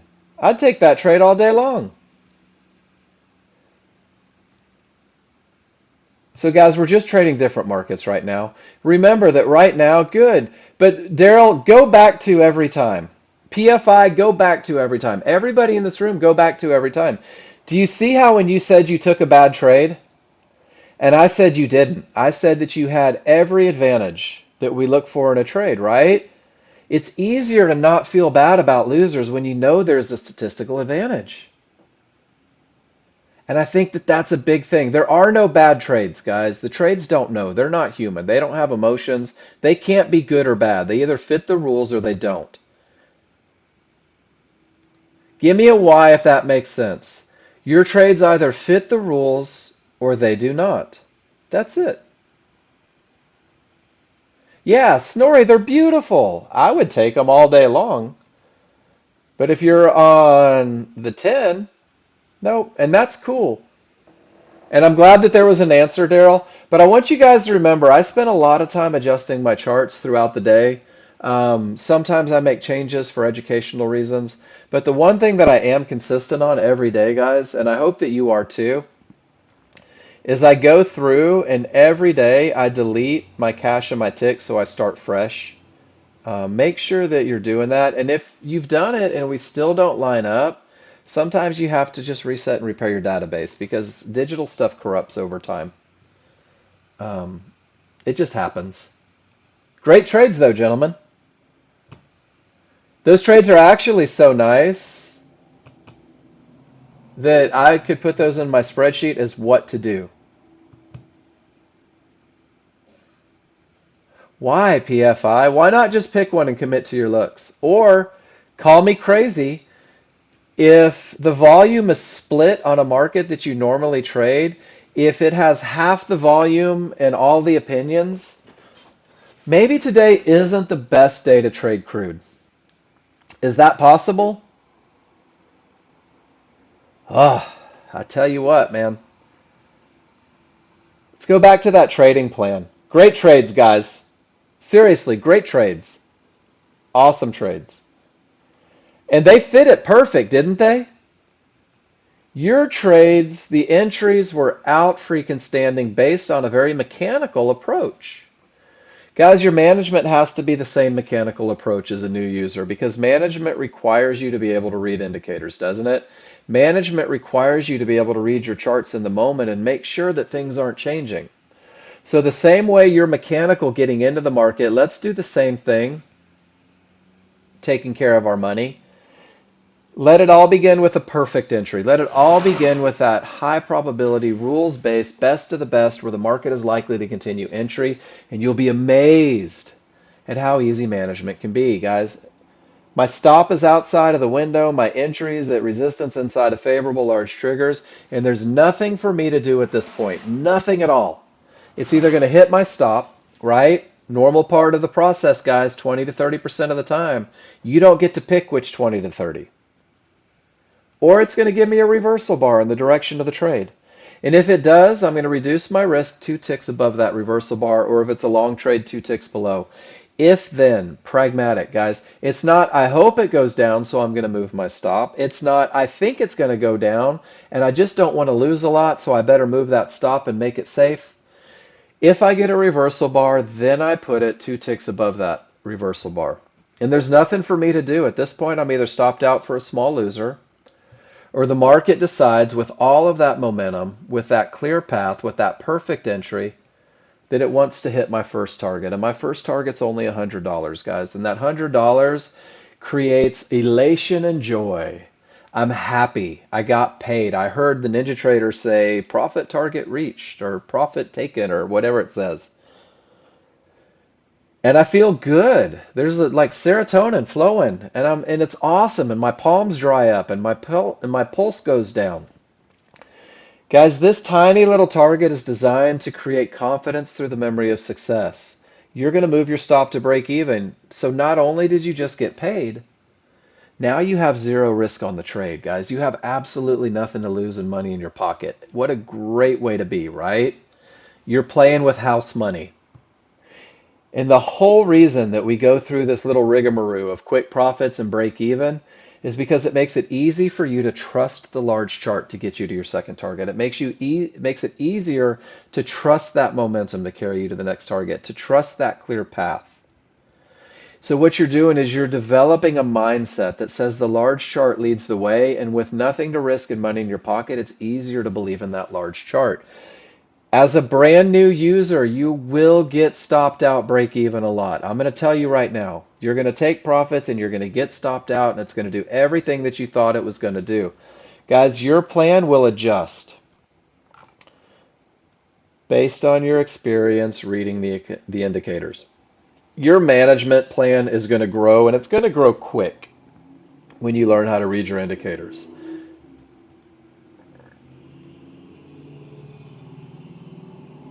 And then guys, if it hits your second target, it's a $300 trade. It's $300 in your pocket. And I want you to keep this in mind. Let's say you take 4 high probability trend trades and you win them all, it's $1,200. That's awesome. But that's not realistic, right? The reality is that you might win 2 of them full profit. And if you win 2 of them full profit, that's $600. And if you lose one, you're probably down to 400, but let's call it 350, right? No, let's keep it an even number because my math sucks. Let's say it knocks you down to 300. And then one of them gets hit out break even, right? So you're at $400 on 4 trades for the day. $400 on 4 trades. You are only able to average $100 a trade. What does that mean? That means that it was a $2,000 week, right? And that means that it was an $8,000 month if this is all you can muster each and every day. And that means that it was a $96,000 year. And guys, it's not about catching every trade. It's not about hitting every home run. It's about being consistent and having advantages. Because here's a cool thing. Is a $400 day on a 10 lot, whoops, is a $4,000 day, isn't it? It's the same trade. It's the same management. It's the same everything. You've just increased contracts. You're getting more out of the best of the best. And that's one of the things that you can do. It doesn't have to be home runs every time. Let it be simple. Let it be pragmatic. Let it be focused on advantages for your first month, guys. And there's a lot of you that are reading charts really unbelievable for your first weeks or two. But every time you read charts, I want you to read charts based on advantages. I want you to use the word advantage in your head. I want you to say, I have the advantage of momentum. I have the advantage of a clear path. And when you annotate your charts, it's imperative that you write your rules with arrows to those rules being met, to reinforce, to solidify what this advantage looks like on your chart, guys. And this is ignored by so many new users because they don't want to take the time to type on their chart because what if they miss a trade, right? Write your rules. I don't care what your rules are, write them on the chart. And every time I look at one of your charts, I'm going to go back to the 3 advantages, even if it's not a high probability trend trade, because what you're going to find is those 3 advantages will work their way into everything that you do. Show your timestamps and your price, guys. Let me see the correlation between your large chart and your small chart so we can see how the process goes. And I need to see your entries. So either circle your entries with a giant arrow and let me know where you got into the market, or right-click on your entry chart, go to the data series. Click on plot executions and you can put your text and marker on the chart. Makes it real easy to do the math to see where you're at too. I love that. But guys, you need to show me a large chart and a small chart. This is how you annotate your charts for the absolute best feedback. This is the recipe to get you to where you want to be. I promise. It's been time tested for decades. Since chat rooms and Nexgen were a thing, this has been the process to getting where you want to be. Embrace it. That's it. Dwight, that's the magic lesson. And you know what's cool, guys? If you're up 5 grand on the day and you want to take a chance, right? But until you're consistently winning, doesn't it make sense to embrace advantages? I feel like it does, but I'm going to reiterate, I'll never tell you when to take a trade. I'll only talk about the fact that we reached resistance and a divergence high, and none of my triggers are through, and my smalls aren't even on the correct side of the large. And this for me is a textbook termination condition, the same way this was, and so was this. And I'm in a waiting. I'm just waiting for the clear path, guys. I'm waiting for momentum because my life revolves around advantages. Here's one of those potential to break areas, right? But I've got a loss of momentum on a smaller, faster chart, which means that without a clear path, I'm also losing momentum. How many advantages will I give away and still take a trade? And here I don't have, my smalls are on the wrong side of the large, right? My large are stuck on a fib. Ugh, there's no short trade here. But if you got caught up on the small chart, you might have tried one and it didn't work. So guys, I'm going to take 5 minutes. If you have questions about the high probability trend trade, please ask them, post them in the room. And then when I get back, we're going to look at all your charts. And Snorri, the stats are much better. I've never had anybody follow that basic plan and do worse than 70%. But I'm going to tell you right now, Snorri, we've had a lot of really smart clients over the years that have gone through and methodically simulated 400 days, 300 days, 1,000 trades with that very basic plan, with that very basic high probability plan. And most of them end up around 85 to 88% winners. And it's money every day. And it always amazes me because I'm included in this, guys. We have such a desire to be active that we forget that we're doing this to get paid, right? If Elon Musk said, hey, all you have to do is sit in a room for 5 hours every day, and once every hour and a half, I need you to push a button because the timing is right, I'll pay you $100,000, $200,000, $300,000 a year. Every one of us would take that job. And we'd probably do great at it because we know what the rules are and we know that we're obligated to follow them. So you've got to treat yourself like an employee. The rules are there. Don't break your rules, guys. I'll be back in 5 minutes. When I get back, we're going to start doing some chart reading together. I'll see you guys in 5. And that's it right there. We manage risk before we ever manage profit, Snorri. And that's what great entries do. I'll be back in 5, guys.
Your pictures today. I say this a lot, and I'm going to say it one more time as we go through. Guys, do you know what the hardest part about being a day trader is?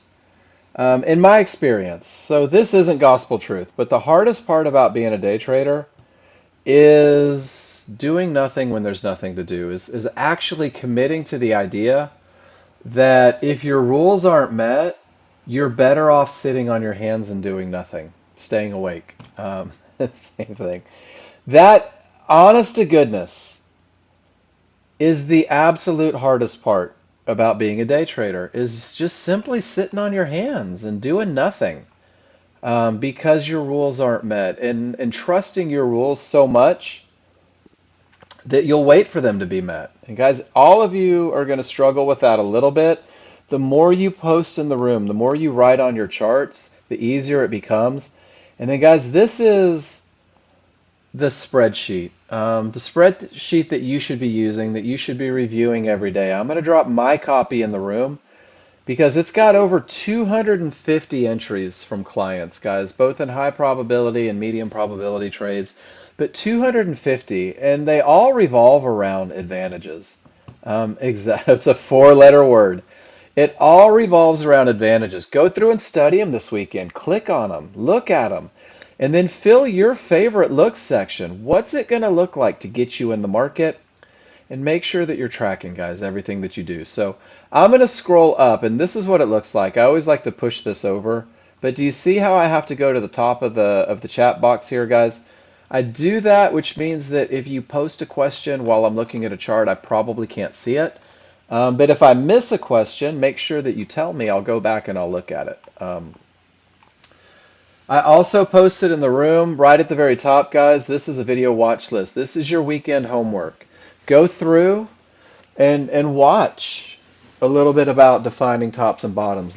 Get a little John Novak wisdom in there, but take what he teaches you and put it up against your rules. I'm going to tell you right now, John Novak and I have very different approaches to the market. They're both absolutely correct, but they're all based in chart reading.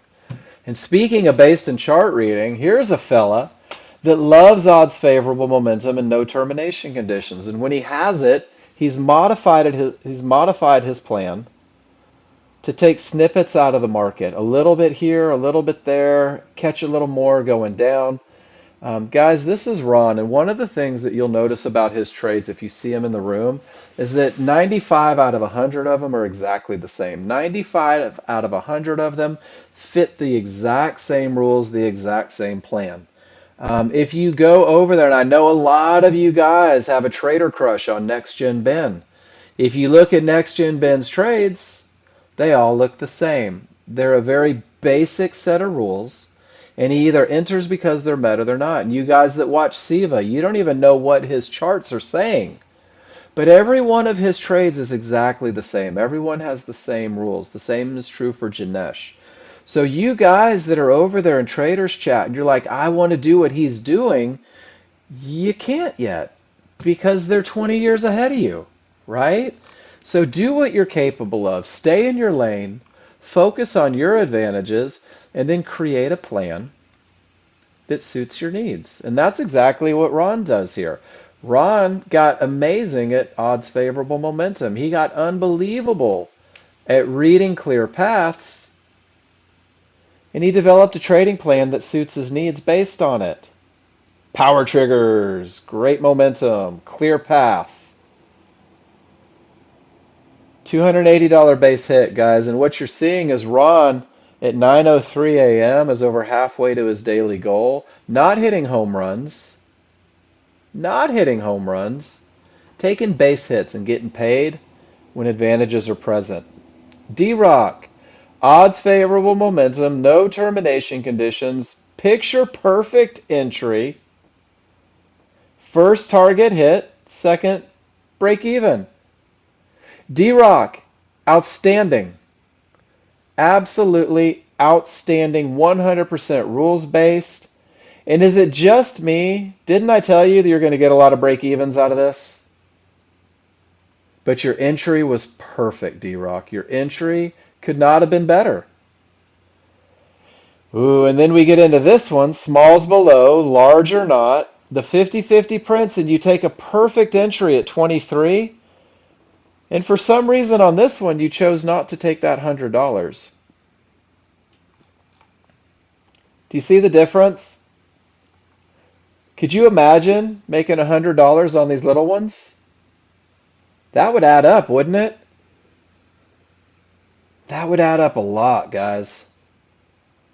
So remember that in the beginning as you're learning to read your charts, because do you see what happened here?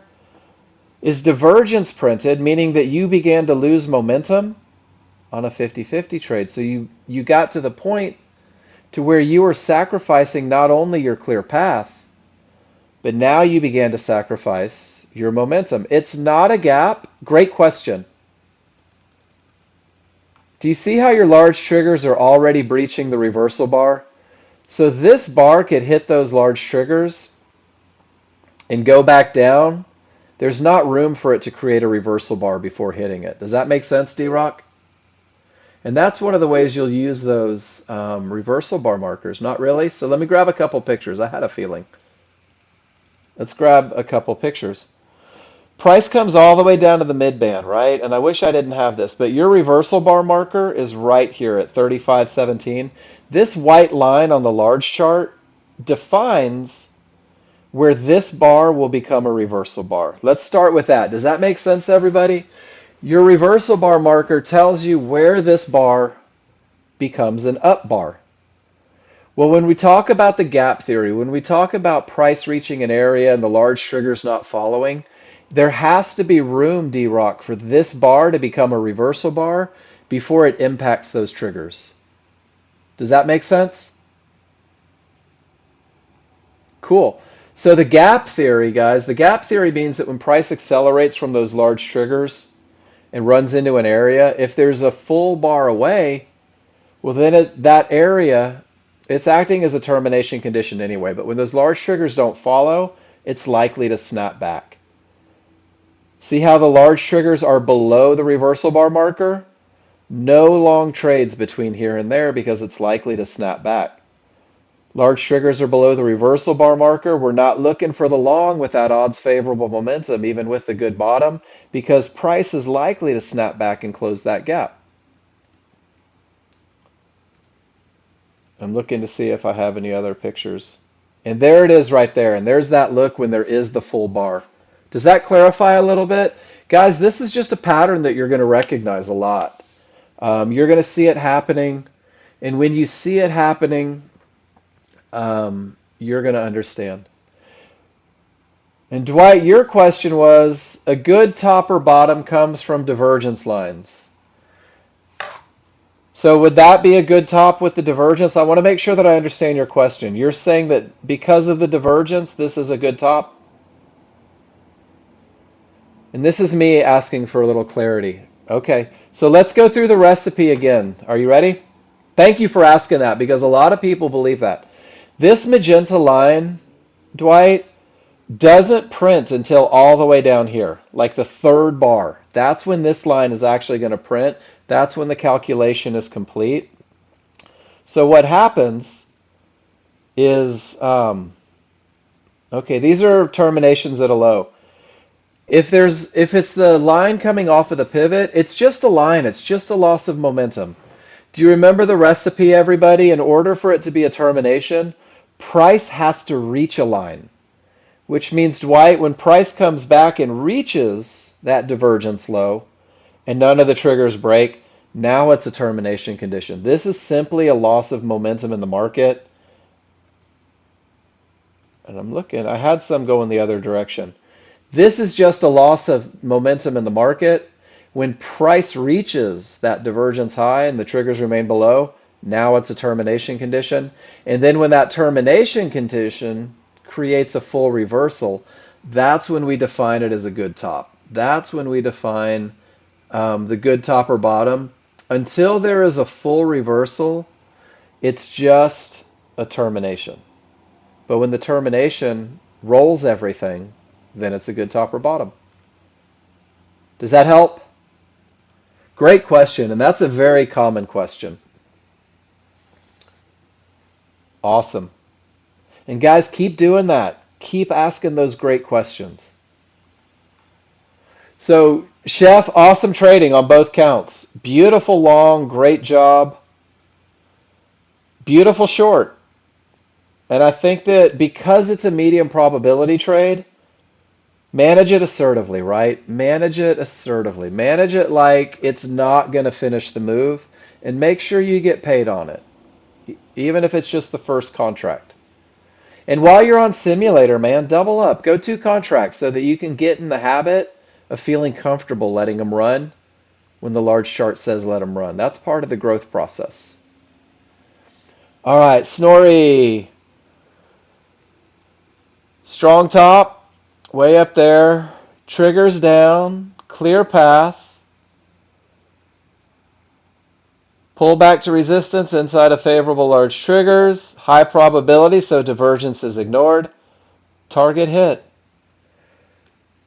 Story, did you actually take the trade or did you just go back and annotate it? Sorry, Chef. That was D-Rock, wasn't it? My bad. I get confused when I talk a lot.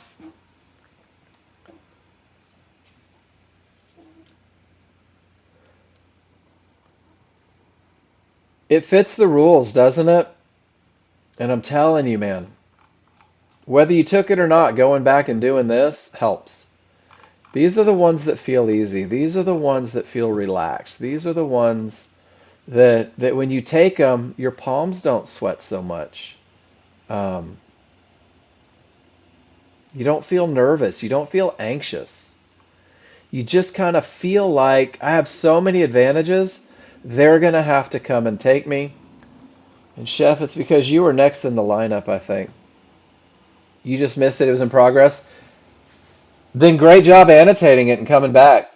All right, Chef, weak momentum. As the next gen rookie, you wouldn't take it. Well, you also don't have areas inside of favorable large triggers. And no, that's not the momentum trade, Chef. Because what do you suppose that you have to take a momentum trade? What do you think the key factor? Exactly. And if you begin your annotation, your chart read with weak momentum, it can't possibly be a momentum trade, right? How simple is that? It's a good read. Everything says down, right? And it just pushed up to that higher spot. So what do we have here? We have weak triggers. We have a divergence. Maybe one shot from that mid band with the clear path. Yeah. That's the number one problem on people that look for momentum trades, Chef, which is I guess why I say it so often, is you have to have momentum to have a momentum trade. And that is the most ignored, right? So I think if you took a shot from the mid band right there at the large triggers, one shot to go with the direction, to go with the trend, to go from the area, it's a great way to trade that market that has a big clear path. But it doesn't quite fit the rules, right? And you will. You'll learn to fudge your rules a little bit when you get comfortable. All right, Paul is counting on continuation here. Paul is saying this is a good bottom. He's beginning to clear. Paul, the biggest challenge on this one that I see, and I know why you're doing it. Paul's saying that when a bad top comes back to the midband, the gap theory pulls it back up, everything rolls. There's a definite potential that it goes to the next area. And guys, this is Paul trading patterns, not trading high probability trend trades, because we have a divergence high with no triggers through it. We have a fib without the large through it, right? And you're taking a shot at momentum right here. You're trying to take that quick little snapback. I hope it worked out for you, but you are trading directly into a termination condition, and that's a lot of risk for a trade directly into a termination condition. I hope that makes sense, Paul. And then Ron says, learn the rules like a scholar so you can break them like an artist, right? All the momentum, quick hit, goal met at 9:52 a.m. This trade looks like this trade. Looks like this trade. Guys, I would love for you to give me a giant Y in the room. A giant Y in the room. If you recognize that this one looks like this one, looks like this one, goal met. Ron, you're telling me that you pulled the trigger 4 times today and met your goal. And they all look exactly the same? Guys, that's what it means to be a day trader. That should be your goal. Not to take trades that Ron takes, but to take trades like Ron takes them, with advantages. I love it. And D-Rock, were you asking if that was the gap? It was pretty darn close. Price hits mid-band, one-to-ones. Look at all your triggers are above support, right? Large triggers don't follow along. They are a little closer than a bar. But there's no way you're going short. And then with this look from a bad top, Paul's banking on it going and finishing the move. And he's willing to trade into a termination condition based on that pattern that he's recognized over the last year of study. Ron, I appreciate you posting your trades in the room because it really does. It is such an integral part of being successful. And then Paul, maybe some unfinished big business. You need the triggers to roll. I like it. And guys, there's that example again. When price doesn't come from an area, gives you that 50-50 that doesn't work. I believe that was D-Rocks that you took. A lot of times it loves to go to that next area. That's the pattern that Paul's recognizing. And then he's given us the next picture of it, where it actually seems to be happening. And he was looking for the high probability trend trade, and it just didn't get him. And that would be one of those instances where it just isn't his money. Great job. It does. Gives you something to do, right? All right, PFI. PFI's gotten to the point. I don't have any rules. None on here. Jared, CL is split volume. When I checked it this morning, it was 50-50, man. Which means that, yeah, pick one, I guess, and trade the chart.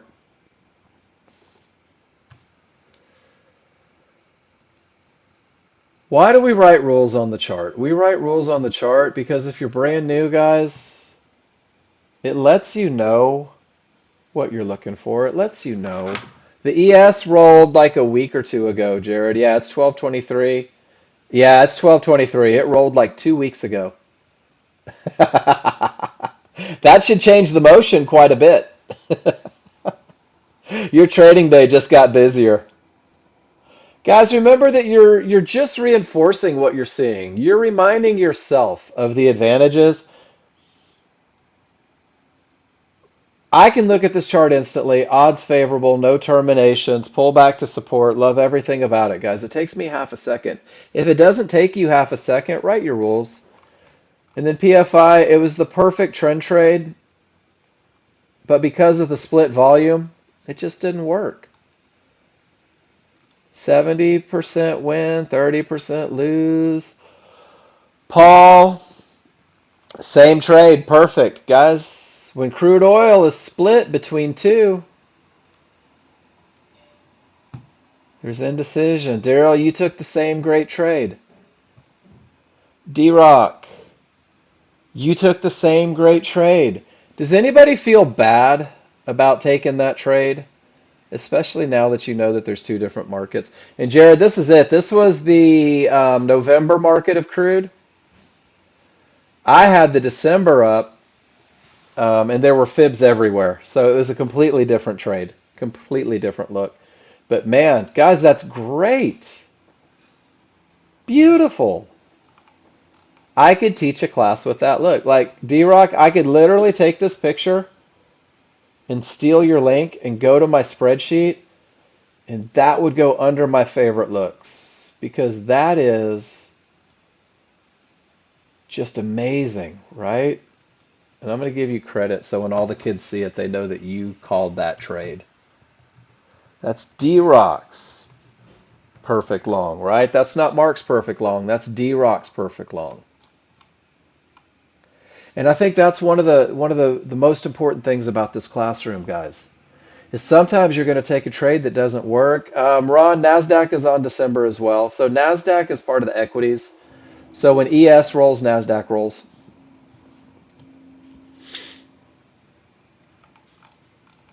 Guys, when you take a loser and you're like, oh, this sucks. I'm so mad right now. And you post it in the room and you realize that you had every advantage.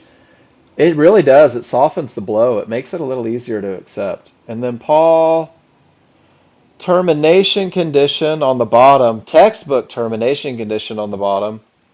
And you chose to trade into it. And guys, terminations for the win. I don't think you get to call them jerks on that one, Paul. It didn't hit? Oh, it was close, wasn't it? Yeah, all right. Get them with the jerks.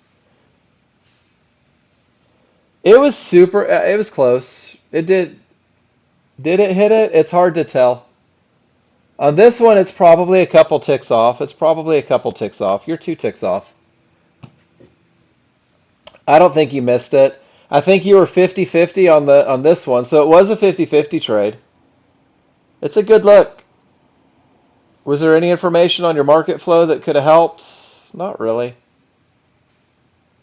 You're at the outer bands and resistance. No. I think it fits your rules perfectly. It was just one of those ones where it was close enough. And I think that your stop is perfect, dude. Just a little hickey. Really well managed. You've got like 2 points of risk on there. Yeah, they get the jerks moniker on that one. Upon zooming in, we will talk trash about the market. They were wrong there. They should have finished the move to that great spot. All right, let's see where we're at. All right, Sydney.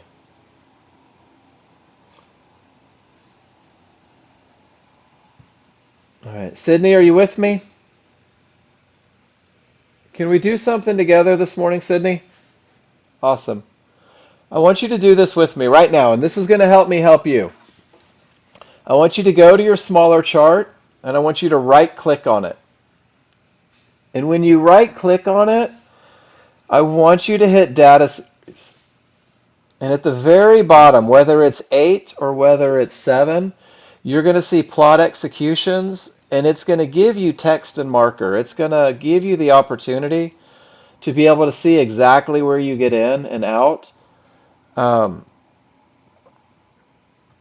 and this is me being selfish. I find myself having difficulty seeing where you're getting in and where you're getting out, right?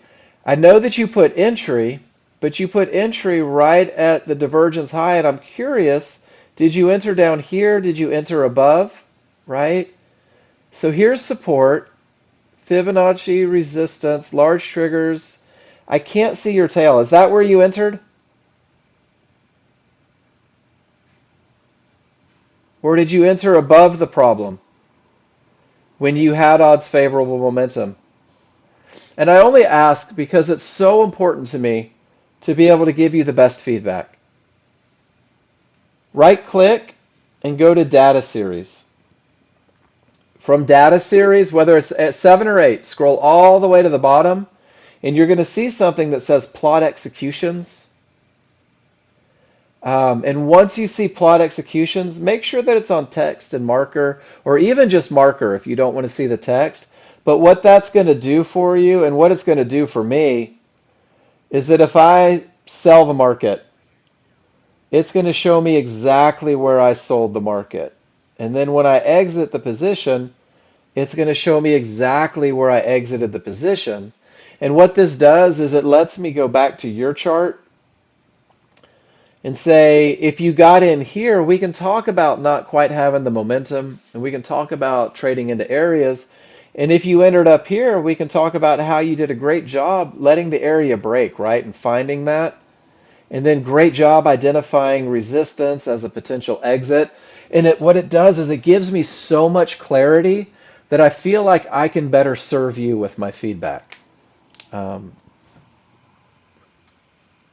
and then just a reminder as you get into it, there's that little reminder on the easiest way to let me give you the absolute best feedback.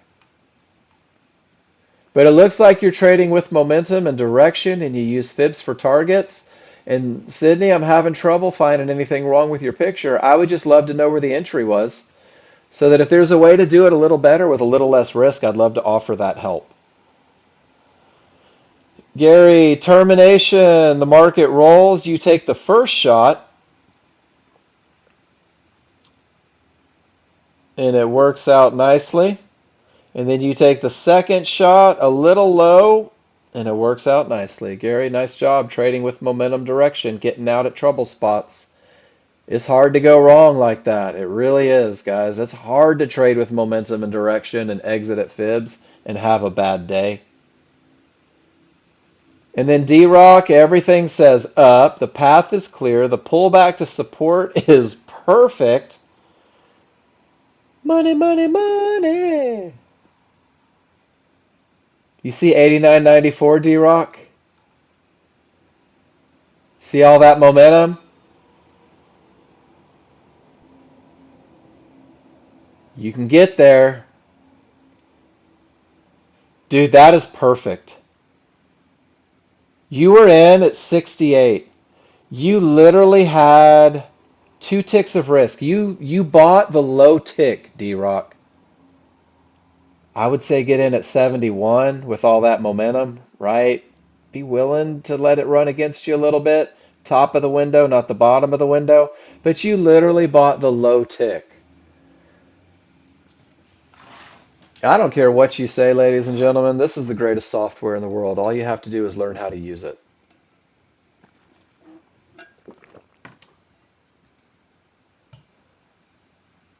Is the market coming from a good top or bottom?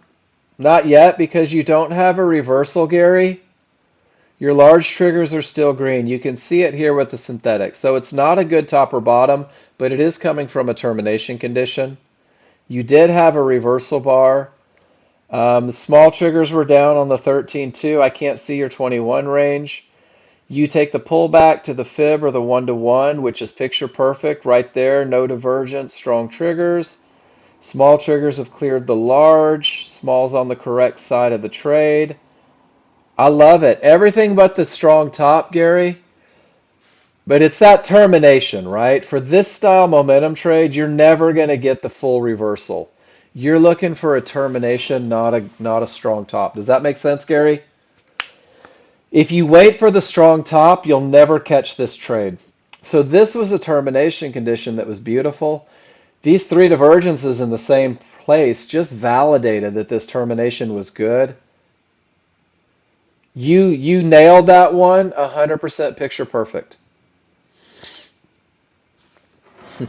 David, it's different for every trader. It really is. It's different for every trader, David. I can tell you how to get the noise to go away the fastest. Big Al, how about if we do it together right now? There's nothing more important to me than you guys being able to post pictures. So, Big Al, do me a favor. And I love saying Big Al. I don't know why. It's like a Happy Days thing for me.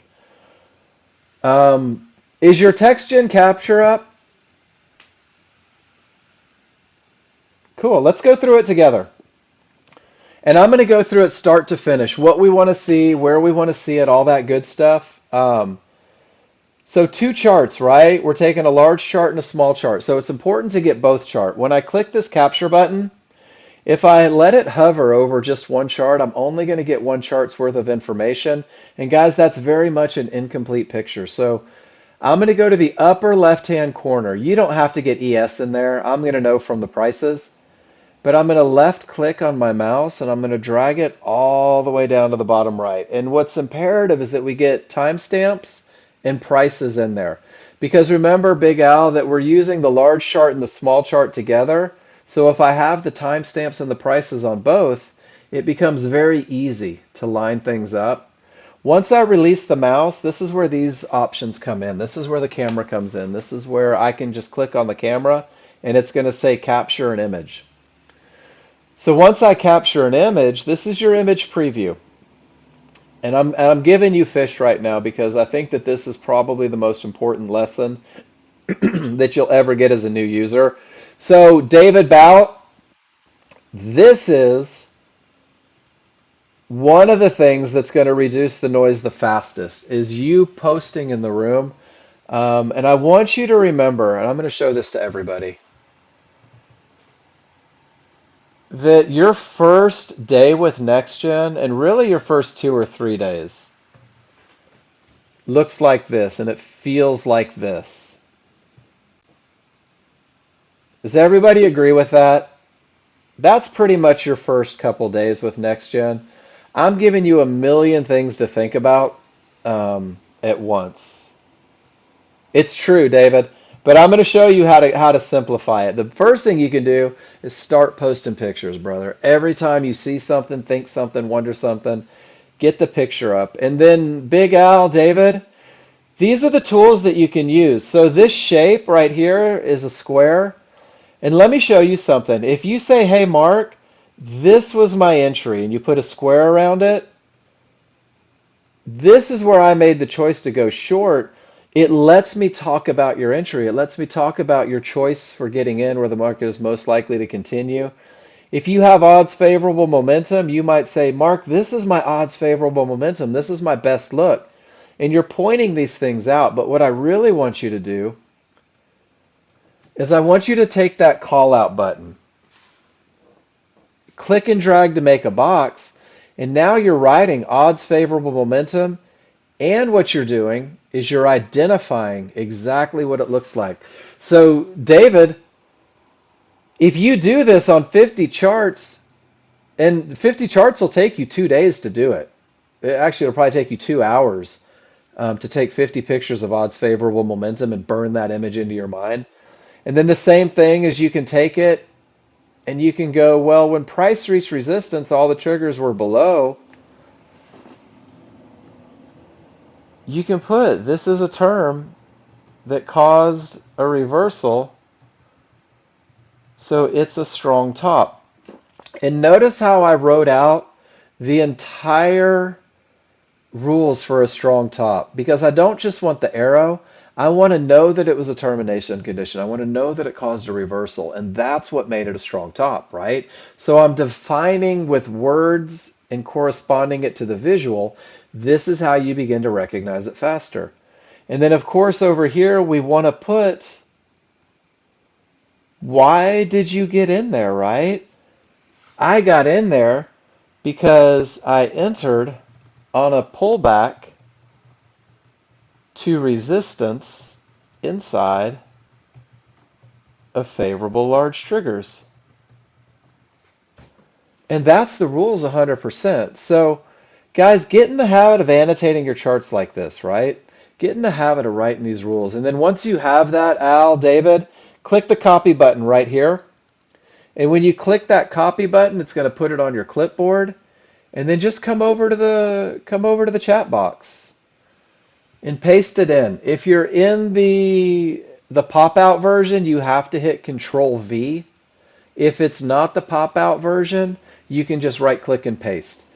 And guys, this is the most important thing that you can do. And then the second thing that you can do with it is if you click the upload button down here, it's going to take that picture and it's going to upload it to Screencast. Like Joel just put a Screencast link in the room.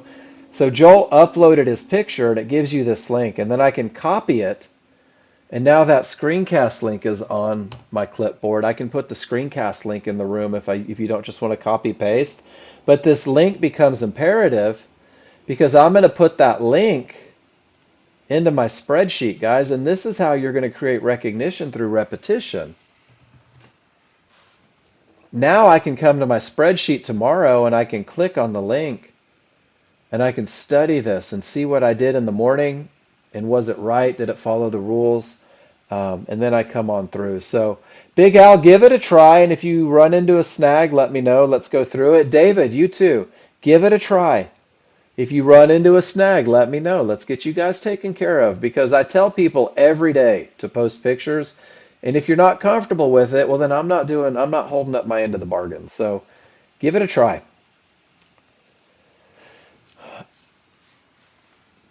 All right. Odds favorable, clear path, price pulled back to the midband. Bingo. Where's your entry? PFI? Where's your entries?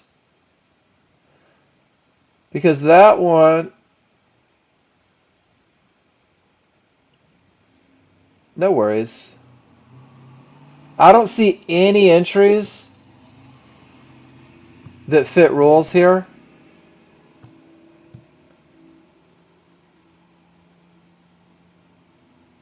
And this was inside of favorable large triggers on the small chart. And this was inside of favorable large triggers on the small chart. So This goes back to it. I can draw arrows all day, right?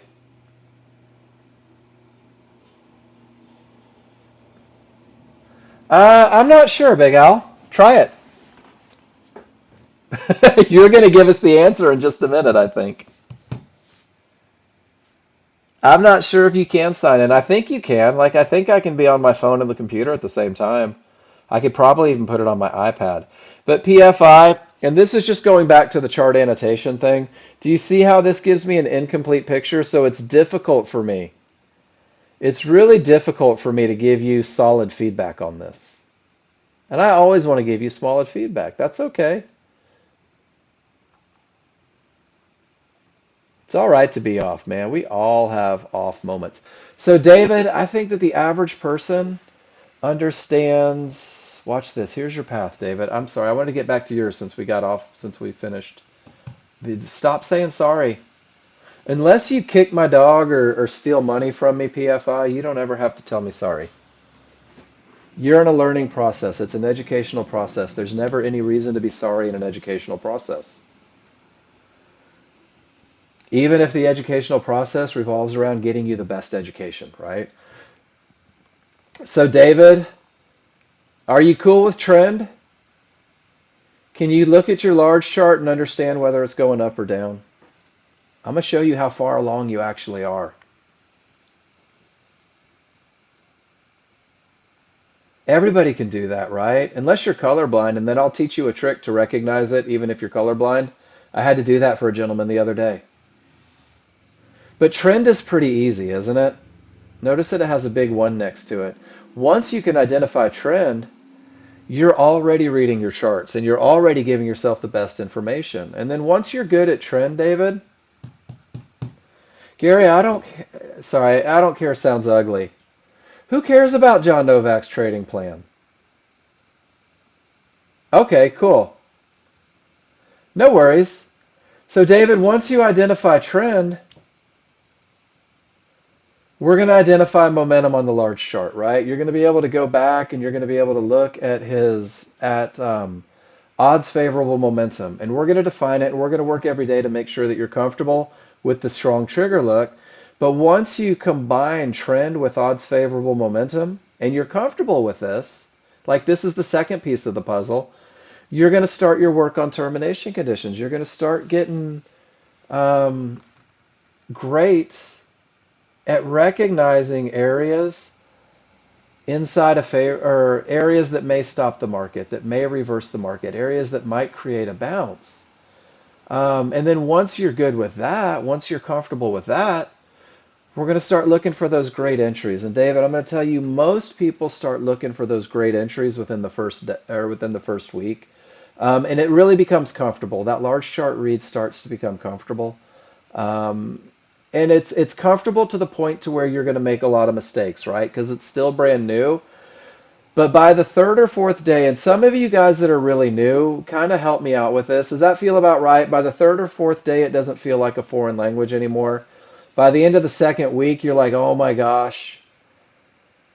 And then, if I'm not mistaken, D Rock, you are what, about 2 weeks in? D Rock is about 2 weeks in, David. Tuesday will be 2 weeks. So you're less than 2 weeks in. You started Tuesday this week. Is it really? Oh my gosh, I feel like we're long friends at this point. I feel like I've known you forever. That's funny. So Tuesday this week and it's Friday. And this is the key to it, David, is D-Rock has kept it simple. D-Rock has kept it focused. He's focusing on the absolute best of the best, and he's already capitalizing on a set of rules that have been proven to win more than they lose. So what's pretty amazing is that the more simple you keep it, the quicker you're going to be able to read it. The more simple it is, um, the faster you're going to get to where you want to be. So I hope that helps a little bit. And you guys that are trying to do everything, it's problematic. It really is. And then Ron says, one more, just for grins. Just to make a little more money and get over the goal. Nice trade, John, or Ron. But look at this. It looks just like that trade. And it looks just like that trade. Let's see if I get lucky. Oh, and it looks just like that one. So guys, consistency is key. David, consistency is key. Um, absolutely. Do you have your TechSmith capture up?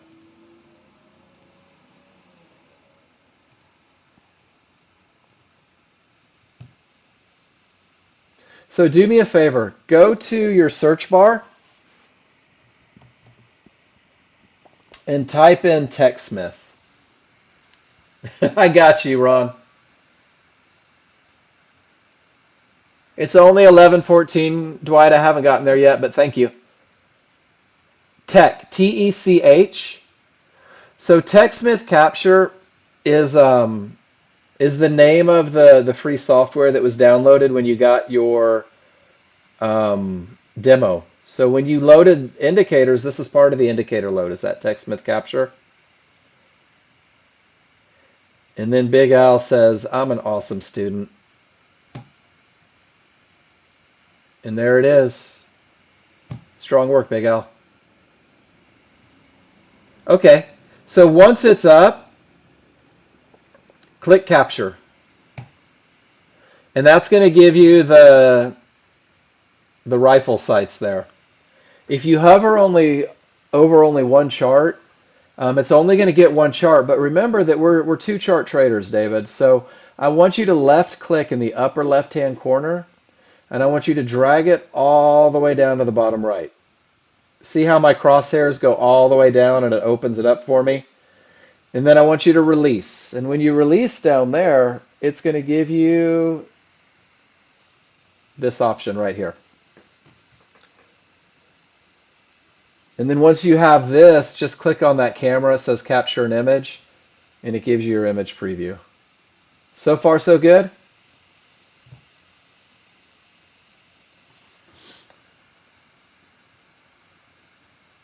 It can't be kinda. We're one of those Yoda's do or do nots, right? You're going to have to practice it a couple times. Everybody does. That's normal. So give it a try and let me know if it worked for you.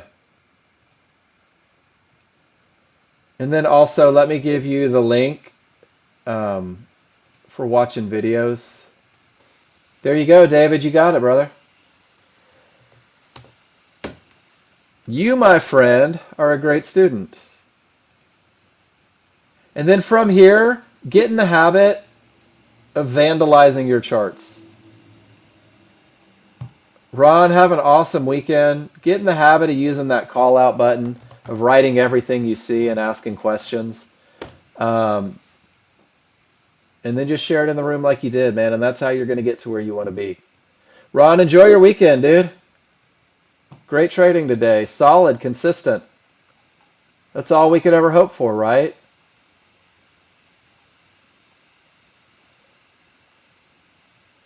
And then Dwight.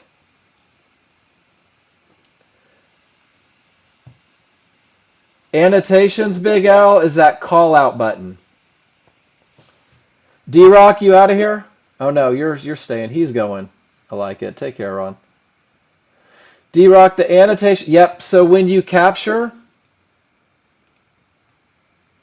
let me just capture this one real quick and bring it up. This call out button right here, same thing, left click and drag down and it's going to create that box. My little cursor blinky thing is in there. And this is where you're going to type. Cool. All right, so Dwight, you went long into a termination condition against the gap theory. Conveniently forgot to post that one in the room. That's okay, I see everything.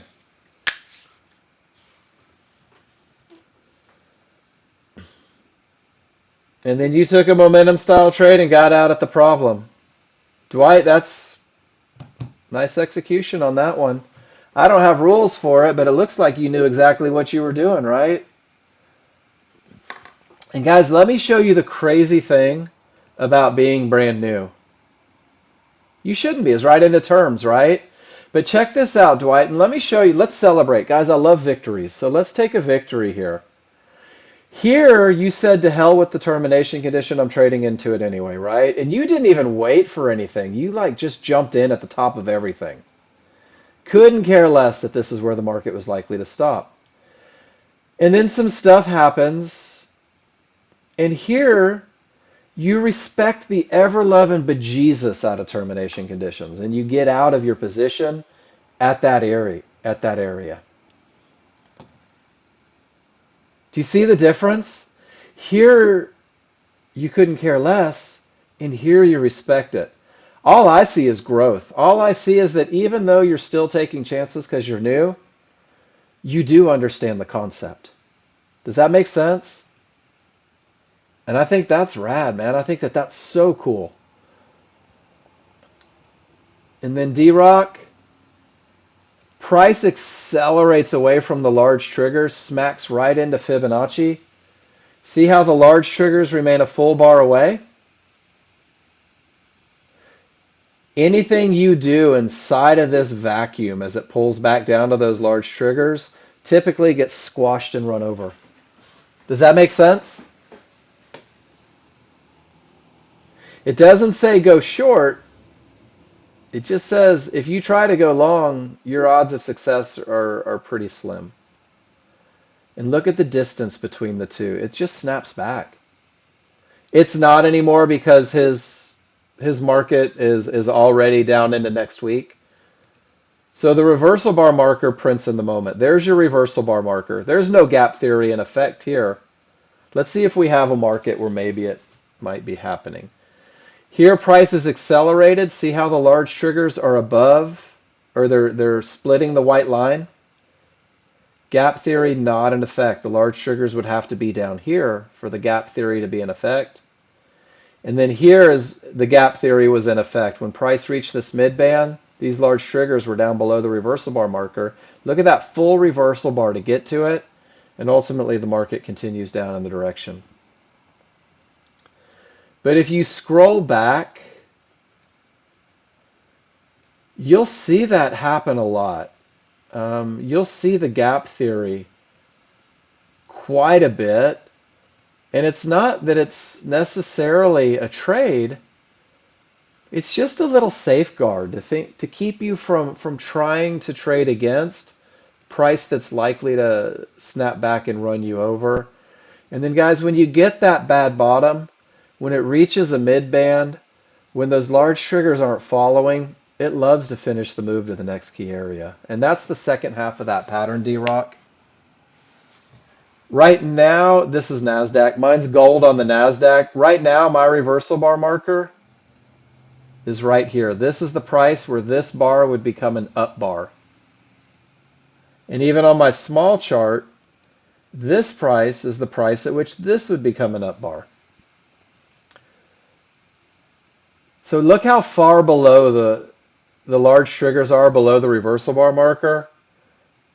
Zero gap theory in effect. It's still a termination, but I'm not worried about the snapback to the large triggers because the reversal bar is so far above it. Does that make sense? Does that help a little bit?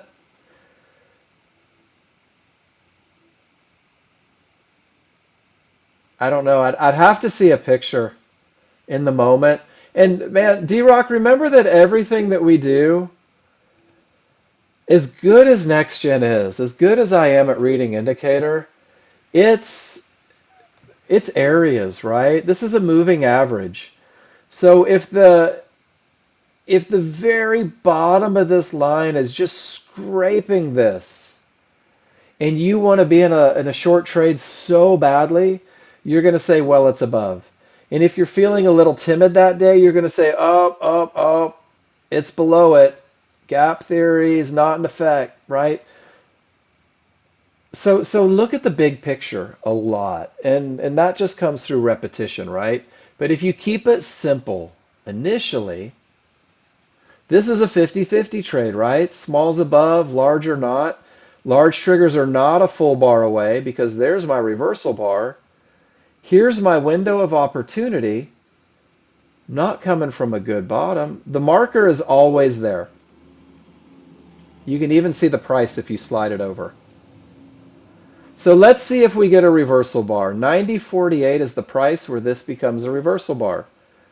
And let's watch it in effect here. 90.69 is the price where this one becomes a reversal bar. So if I get another down bar on my small chart, that 90.69 is going to drop down because the next bar will have a different requirement. Whoop, see how it turned into a reversal bar when it hit the gold bar?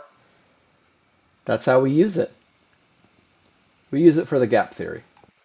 Great questions, man.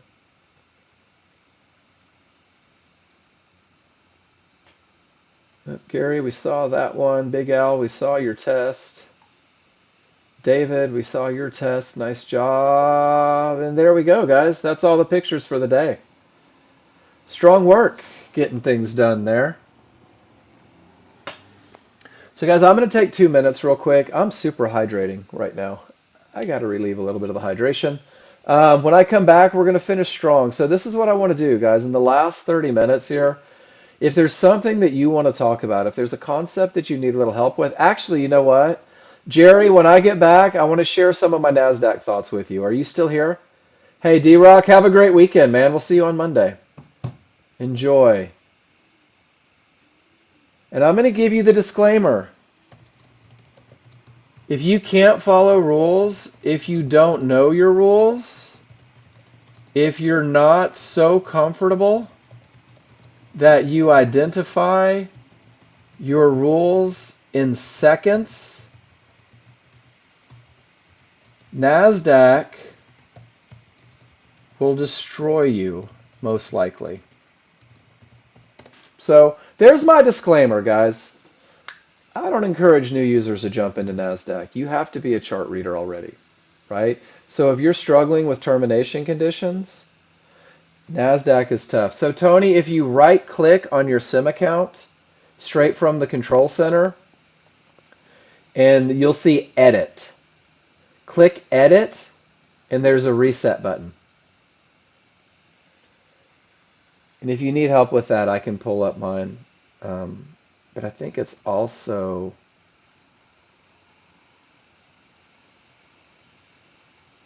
right there, just in case. There's a picture for you.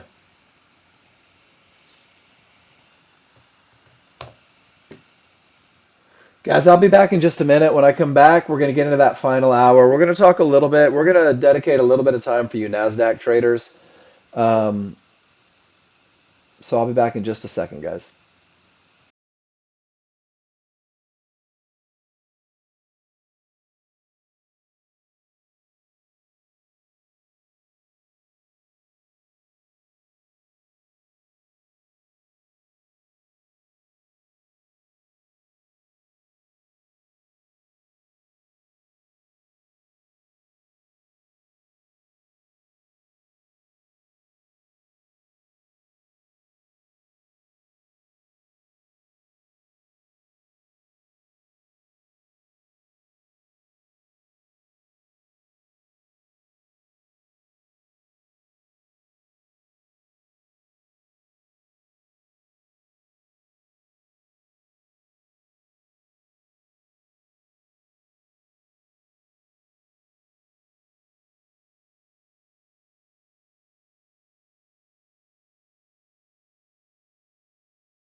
All right, guys, let's finish strong here. Oops.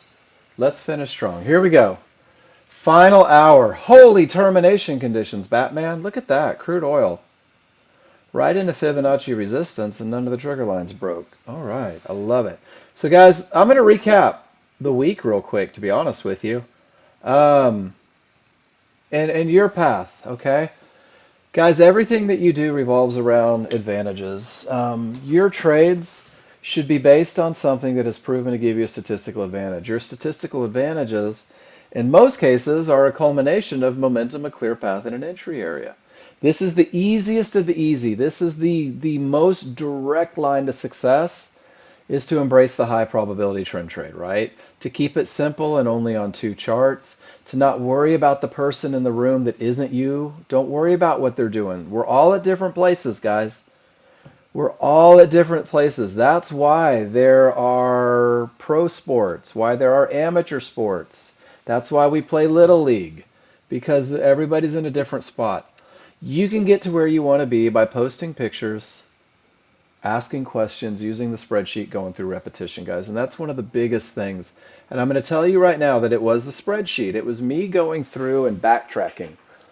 When I started trading the NASDAQ, and this is your NASDAQ lesson, guys, for those of you that are trading NASDAQ, the rules are exactly the same for a high probability trend trade. The rules are 100% the same. The entries are different. And the entries are typically what get new NASDAQ traders killed. They read the chart well, and then you get run over. Is everybody pretty used to that by now, jumping into NASDAQ longs and shorts, and it just runs you over like crazy? That's what happened to me, guys. I blew out 5 or 6 Apex accounts trying to learn the NASDAQ rather than studying it first. So, Paul, you would kill the NASDAQ, I think, but there's no reason. You don't need it, guys. I don't trade for 3 hours. I don't trade for 3 hours while I teach this class. So for me, all that movement creates a little opportunity because I'm a day trader, guys. This is what I do, right? So I have to be able to get it done in the time that I can get it done. So focus on the best of the best, guys. That's your path. Termination conditions, kill trades. So the NASDAQ, I'm going to bring this over. And it's on my spreadsheet, guys. There's a lot of thoughts on the NASDAQ. The rules are the same. The rules are completely the same. The rules are 100% the same. You have to have odds favorable momentum. You have to have no termination conditions. So here are the two things that I look for on the NASDAQ when it's time for me to take a NASDAQ trade. Debbie, take care. I will see you next week. Large chart rules don't change, guys. Odds favorable, no terminations. Where are my small triggers? That's the first thing that I look for, guys. When I get a reversal bar, the first thing that I'm looking for is my small triggers. Because this isn't a 5-1 chart. This is a 13-2 chart. It's a bigger chart. And if my small triggers are above the reversal bar marker, I enter the trade at the area. This is my own personal plan. I'm sharing with you my plan. If they are below the reversal bar marker, I wait for a close on the correct side of the triggers. Guys, if you're getting run over in the NASDAQ, I want you to look at where your small triggers are on your entry, because these small triggers, when they're below the reversal bar marker, don't give the market room to react, and they will act as resistance very often and take you out. But if you have a full bar to get back to them, that means that your risk is already established. I use it very much like the gap theory, Snorri. Absolutely. And it took me 100 losers to finally recognize the pattern. So I'm excited to share it with you guys. I'm excited to share the pattern with you guys. So that's it, guys. This is what I look for on the NASDAQ. The rules have to be the same. It's right here, Gary. If my small triggers are above the reversal bar marker, I go with the area. If they're below the reversal bar marker, I sit on my hands and do nothing. That's it. That's my entry criteria, guys. And I stay consistent with it. And what does that mean? That means that I'm going to miss trades sometimes, right? And I'm okay with that.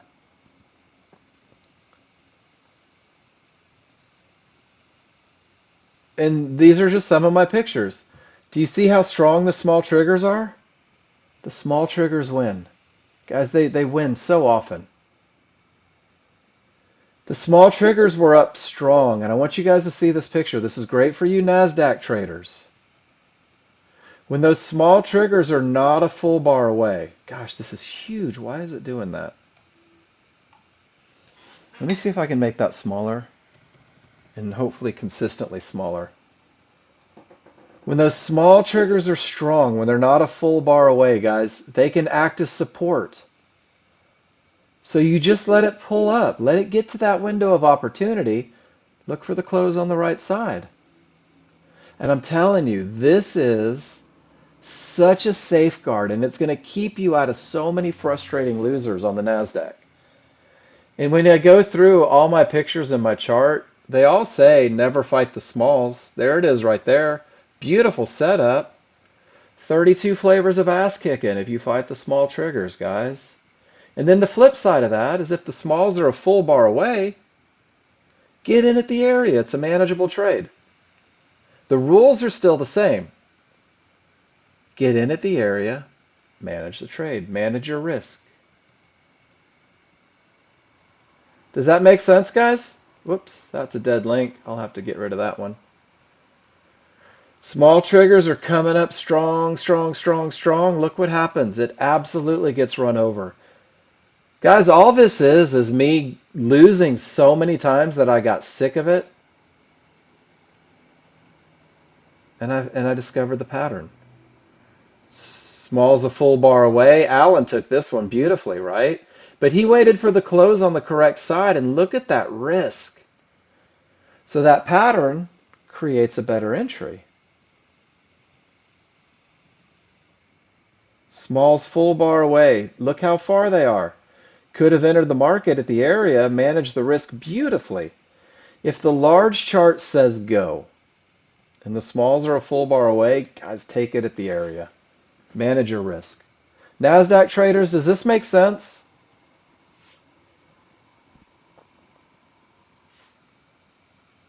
Strong smalls, give it a second. How easy is that?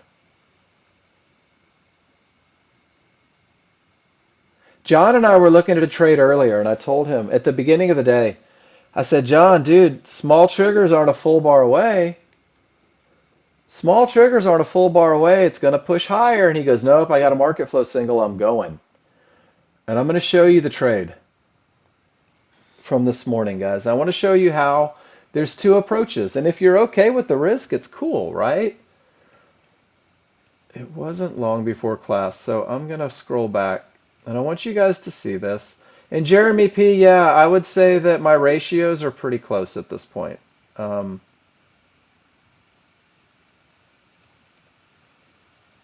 me get rid of this one. So guys, this was the one that I took. I waited for consolidation. I was super patient. And that was my entry bar. Let me scroll back to it, and I want to show you on the smaller chart what that one looked like. And Jeremy, I'm telling you, this saved me so many headaches. It really did. But you have to be okay with the idea that you're going to miss trades. I'm a high probability trend trader. That's what I do. My bread and butter is high probability trend trades. It's where I'm comfortable. It's where I feel good. It's exactly what makes me feel warm and fuzzy getting into the market. So it suits my pain tolerances. And I want you to see where and how this one happened, guys.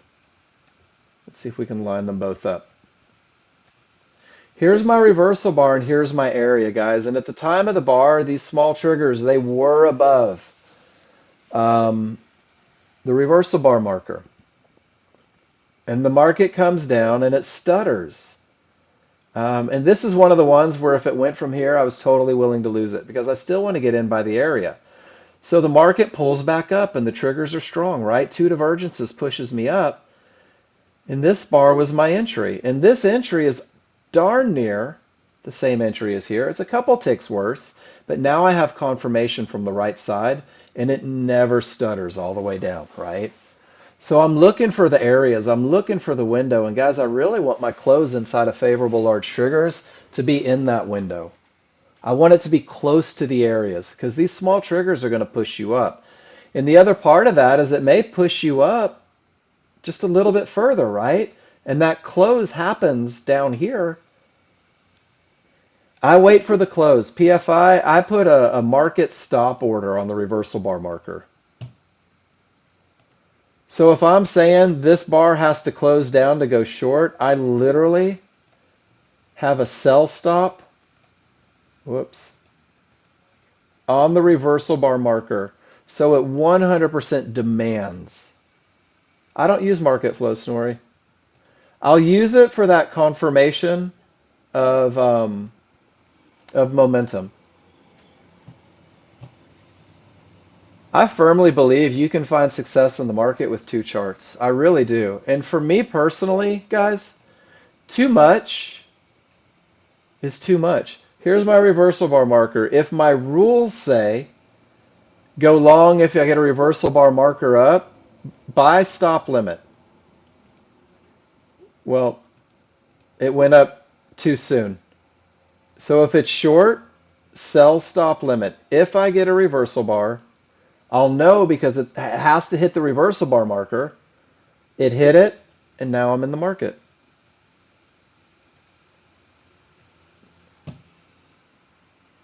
But if that's my criteria, that keeps me from jumping in too soon. And I'm going to tell you on the NASDAQ, let me show you an example because it probably won't be hard to find. And of course, it's going to be hard to find. You'll see support, bounce, bounce, bounce, right? And you'll see it where you're like, hey, I think it might close below right here. Do you see it? But it never does. It never does. And it continues up. So that's a great example. Don't anticipate it. Make it happen. Force it to happen. PFI, I don't know anything about tools that John's discovered. Guys, John Novak is an anomaly. John Novak does John Novak's things. We both read charts the same, but I will never try to discuss what he does in this room. You'll have to go to Trader's Chat and ask him. He'll answer. He'll take care of you guys, I promise. I'm not waiting for the small triggers to be strong down. I'm waiting for a close on the correct side of the small triggers, Chris. So let's go see if we can find a trend trade. And if I'm fudging rules a little bit, I'm going to circle this tail. And this is a horrible example, it looks like. Let's look, though. Because it's easier when the rules are met.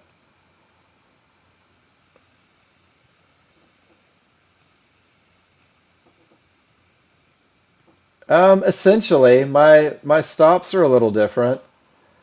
So check it out, guys. If you were looking for this one, Jeremy, that one doesn't make it. And then when it comes up for the second potential entry, it goes beyond, right? It goes to the midband. That's your close below right there. That's your third divergence that you have to manage out of. But it keeps you from saying, I think it's this fib. I think it's going to be the midband. You can just wait. Wait for that little bit of confirmation. Let price get to the other side, and let's see if it did it again at 1025. So, Jeremy, I'm a huge fan in my own personal trading of a $100 first profit target. I really am. Is your stop further out if you have to put a stop limit order in there too? So, Jeremy, if I put a stop limit order at the bottom of this bar, isn't my risk already defined with a reversal bar? And that's one of the great things about it, is that if it takes a reversal bar on the correct side to get you in a close on the correct side, my risk is already established from getting in at the area. So even if this acts as resistance, I've got a couple ticks on it. And then the flip side of that is if I'm waiting for a close on the correct side, that close creates the reversal bar, and that reversal bar defines my risk. Does that make sense? So if I waited for the close on the correct side, that's a lot, right? That's a lot of risk getting in, but it is defined. It's the right trade. And then if you don't catch the first one because it's too much risk, sometimes it gives you a second, sometimes it doesn't. Or you can take the close on the correct side and just have a limit order lower down. That's up to you. For me personally, I don't take this one down here because I'm in at the area because the small triggers are a full bar away. And once this reversal bar prints, my risk is already established. Guys, NASDAQ is the same thing. Does it need to close above? Yeah, because Snorri, if it doesn't close below both, if it doesn't close below both, then it's just bouncing off of it, essentially. See if we can find an example of it.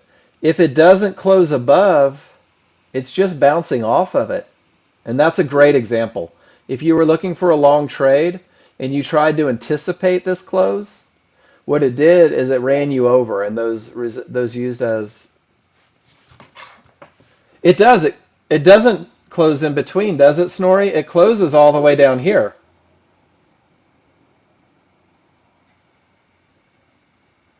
The image before down here where it closes in between. Is this the right image? But do you notice how your entry is at the area because they're a full bar away? If you waited for the close on the correct side, you're in all the way down here. And your risk is astronomical with very little room to the target. Yeah, so that was the gap. So your entry was up here on this one. And let's see. That's okay. There's another one. The smalls were a full bar away. This one was a two-part. Whoops. This one in my chart it says wait for it. Do you see how it closed inside? Here's a great example, guys. The market closes inside of those small triggers, and it still acts as resistance and pushes down. And then the next picture in the series is there's my close on the correct side. And notice that it's still right there at support inside of favorable large triggers. And off it goes to the races. Chris L., just go back and market replay. Market replay crude, market replay the S&P. You can do like 30, I mean, you could do 6 months worth. Market replay gold, market replay whatever you want. I'm telling you right now, even at 10 times speed, there's more. I love that, Snorri. Guys, it's a lot to digest. It really is. And I try to cover everything, which means that if you're not to NASDAQ, guys, it's okay to just turn me off. Go trade, right? This last little section is for Jeremy. This last little section is for Tony. It's for Jerry. This is for the guys that are trading. It's for the guys that are looking at the NASDAQ. This one says 50-50 thoughts. Two divergences on a 50-50, guys, for me is a killer in the NASDAQ. Jeremy, maybe that helps. Two divergences on the NASDAQ, I'm willing to miss a 50-50. I will never take a shot at it. Couldn't care less about it. Because typically two divergences rockets that mofo into space or into the depths. And Jeremy, I think it's a healthy fear. You're only able to use the pencil, scroll down to text. On capture, Sydney?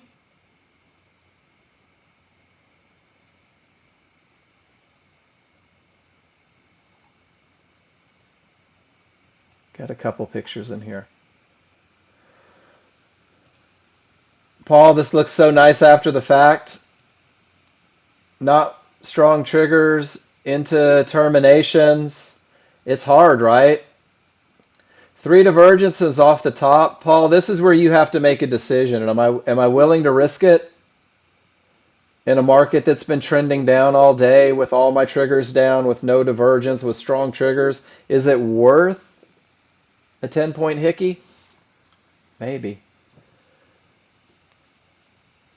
But do you need it, Paul? Do you need it to make money? I don't either. Guys, I'll skip those all day long. It doesn't mean that it's not a trade for somebody. It just means that it's not yours, right? That's okay. Sydney, I'm not sure what that means. You're only able to use the pencil. Stroll down to the text. Can you use the arrows and stuff like that?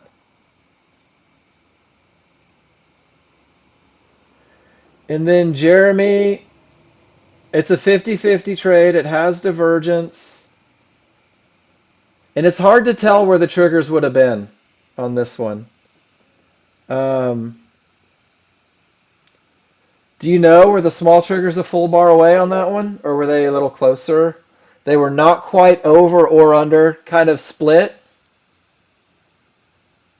Yeah. So for me, split means that they're going to be way under it by the time it hits my area. So they were probably split right here when you were thinking about it. They were close right here as you get into it. Um, yeah, absolutely, Snorri. I'm sorry that I missed that. And you're going to lose some, right? But for me, Jeremy, on the NASDAQ, I'm the biggest wuss in the world. If it's close, I don't worry about it. If it's close, I just skip it and I say, I'll wait for the close. And that's just because I've lost so many of those, Jeremy, when it is close. Maybe I'm a little gun shy. Weak top, turn from nothing. What if the fib is an area? This is a strong top. And then what is this? Everything turned from the area, gave odds favorable momentum, but the triggers went through the fib. Um, but Jeremy, let me reiterate, we're here to make money, right? And if you think something's going to pull money out of your account, doesn't it make sense to skip it and wait for the one that makes you feel like it's not? That's the hardest thing about being a trader, dude. For everybody, that's the hardest thing. Is just saying, it might, but I don't feel good about it, therefore I won't do anything.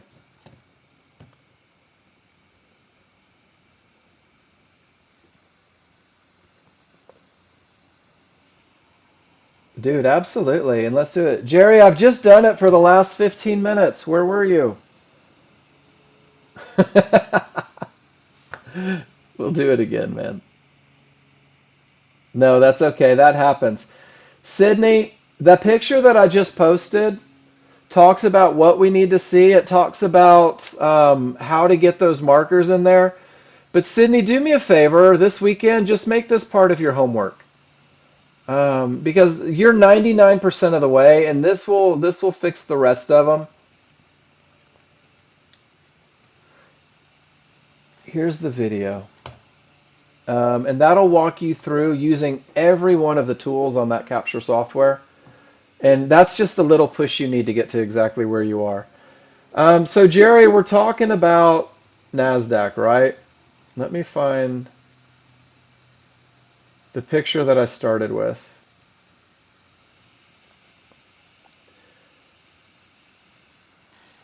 Use the box tool, Sydney. Use the circle tool, that square, and just put it around your entries, and that'll make my life easy.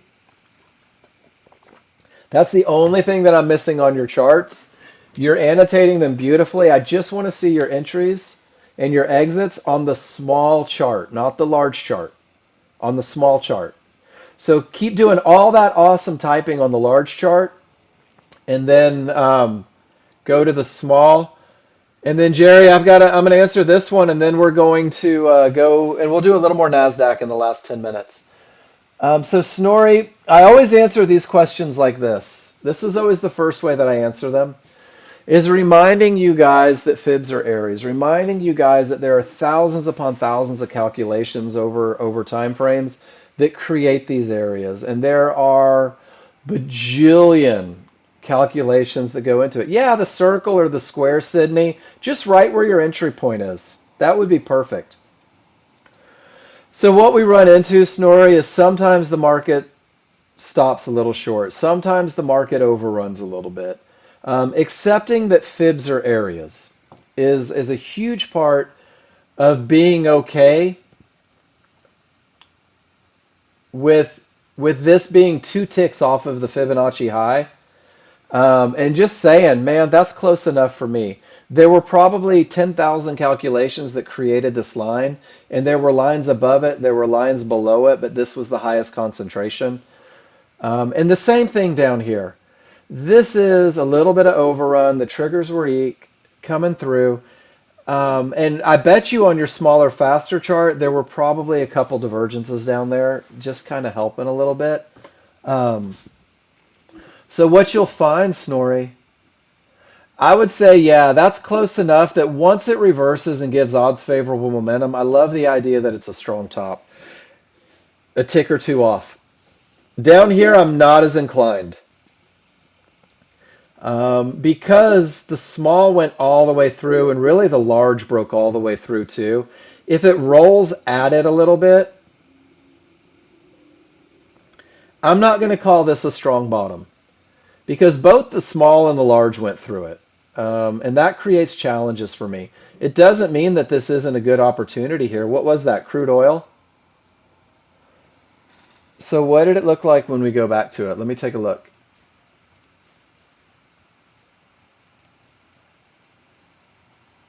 So it made it back up to resistance, right?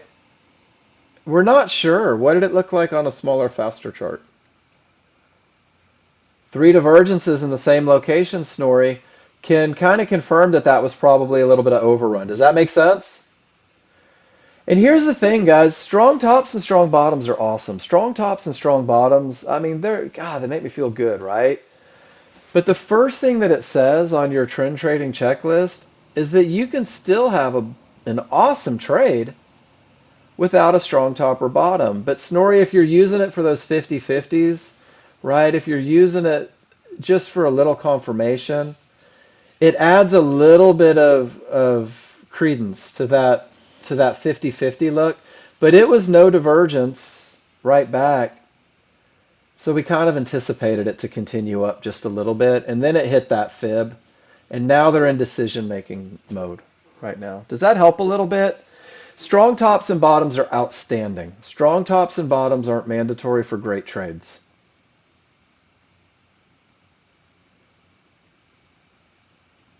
Cool. I will never say you can ignore divergence on the 50-50.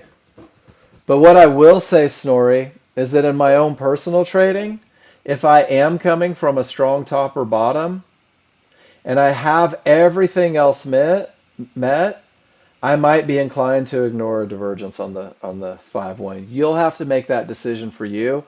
And I would encourage you to go back and look for 50-50 trades with no divergence and look for 50-50 trades with divergence. And one of the biggest challenges that people get is they think that because this is on the plan for simplicity, that they should win all of them. And the reality is you could have all of these conditions met and still lose the trade, right? You can have all of these conditions met and still lose the trade. These are just your absolute best of the best. This is the best way to take both of those trades. So just because it works once doesn't mean it works twice, right? And we're playing the odds. We're playing consistency. Here's a 50-50 at 11:05. And it does pull back to resistance inside of favorable large triggers, and it does have divergence, but it's coming from that term. So you'll start recognizing these patterns over and over, Snorri. Um, don't worry about mastering them. Worry about just recognition at first. Mastery is going to come through repetition. Great question. Awesome. And then Jerry, are you with me now?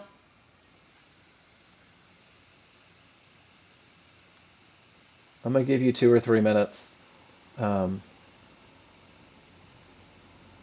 did I lose Jerry? Okay. PFI, I know you're here. You're not Jerry. 50-50 trade, no divergence. Small triggers were screaming, so you took a close on the correct side, right at the area inside of favorable large triggers. PFI.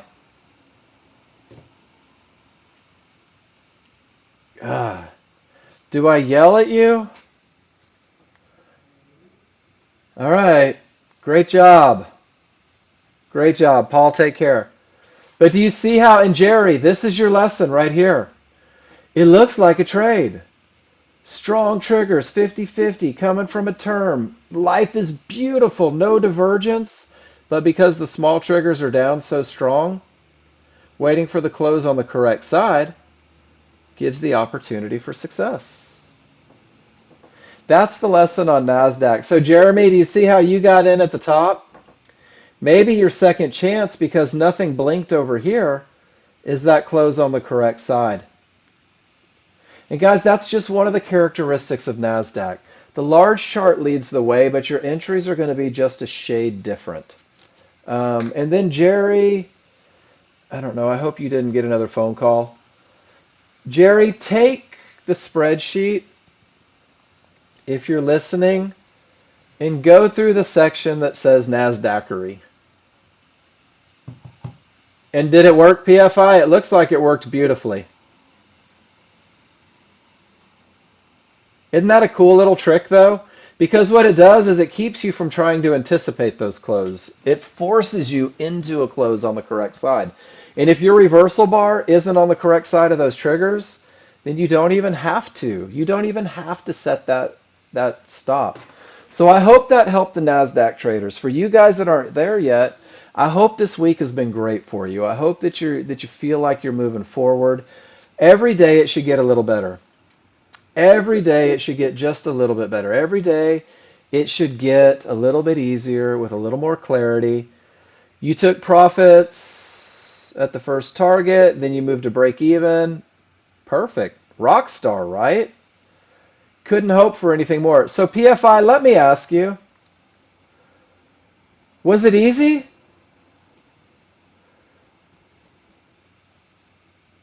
Yeah, you can't move it to break even right away. You've got to give it time. You've got to give it room. And then PFI, wouldn't it make sense to be behind those one-to-ones where the market shouldn't go as you progress? Chris L, thanks for being here this week, dude. Um, you've asked a million great questions, and I appreciate it. PFI, you've given us so much to think about. Chris T, I'm glad it's been helpful. Keep showing up. Guys, if you're learning to trade a new market, if you're learning to trade a new trade, bring it in. Bring it in and let's talk about it because I'm going to revolve everything around advantages, guys. I'm going to revolve everything around what's going right and what's going wrong. And together we're going to find some nuances that help bring you success. So ask it. But that's it for me today, guys. PFI will handle your last question. No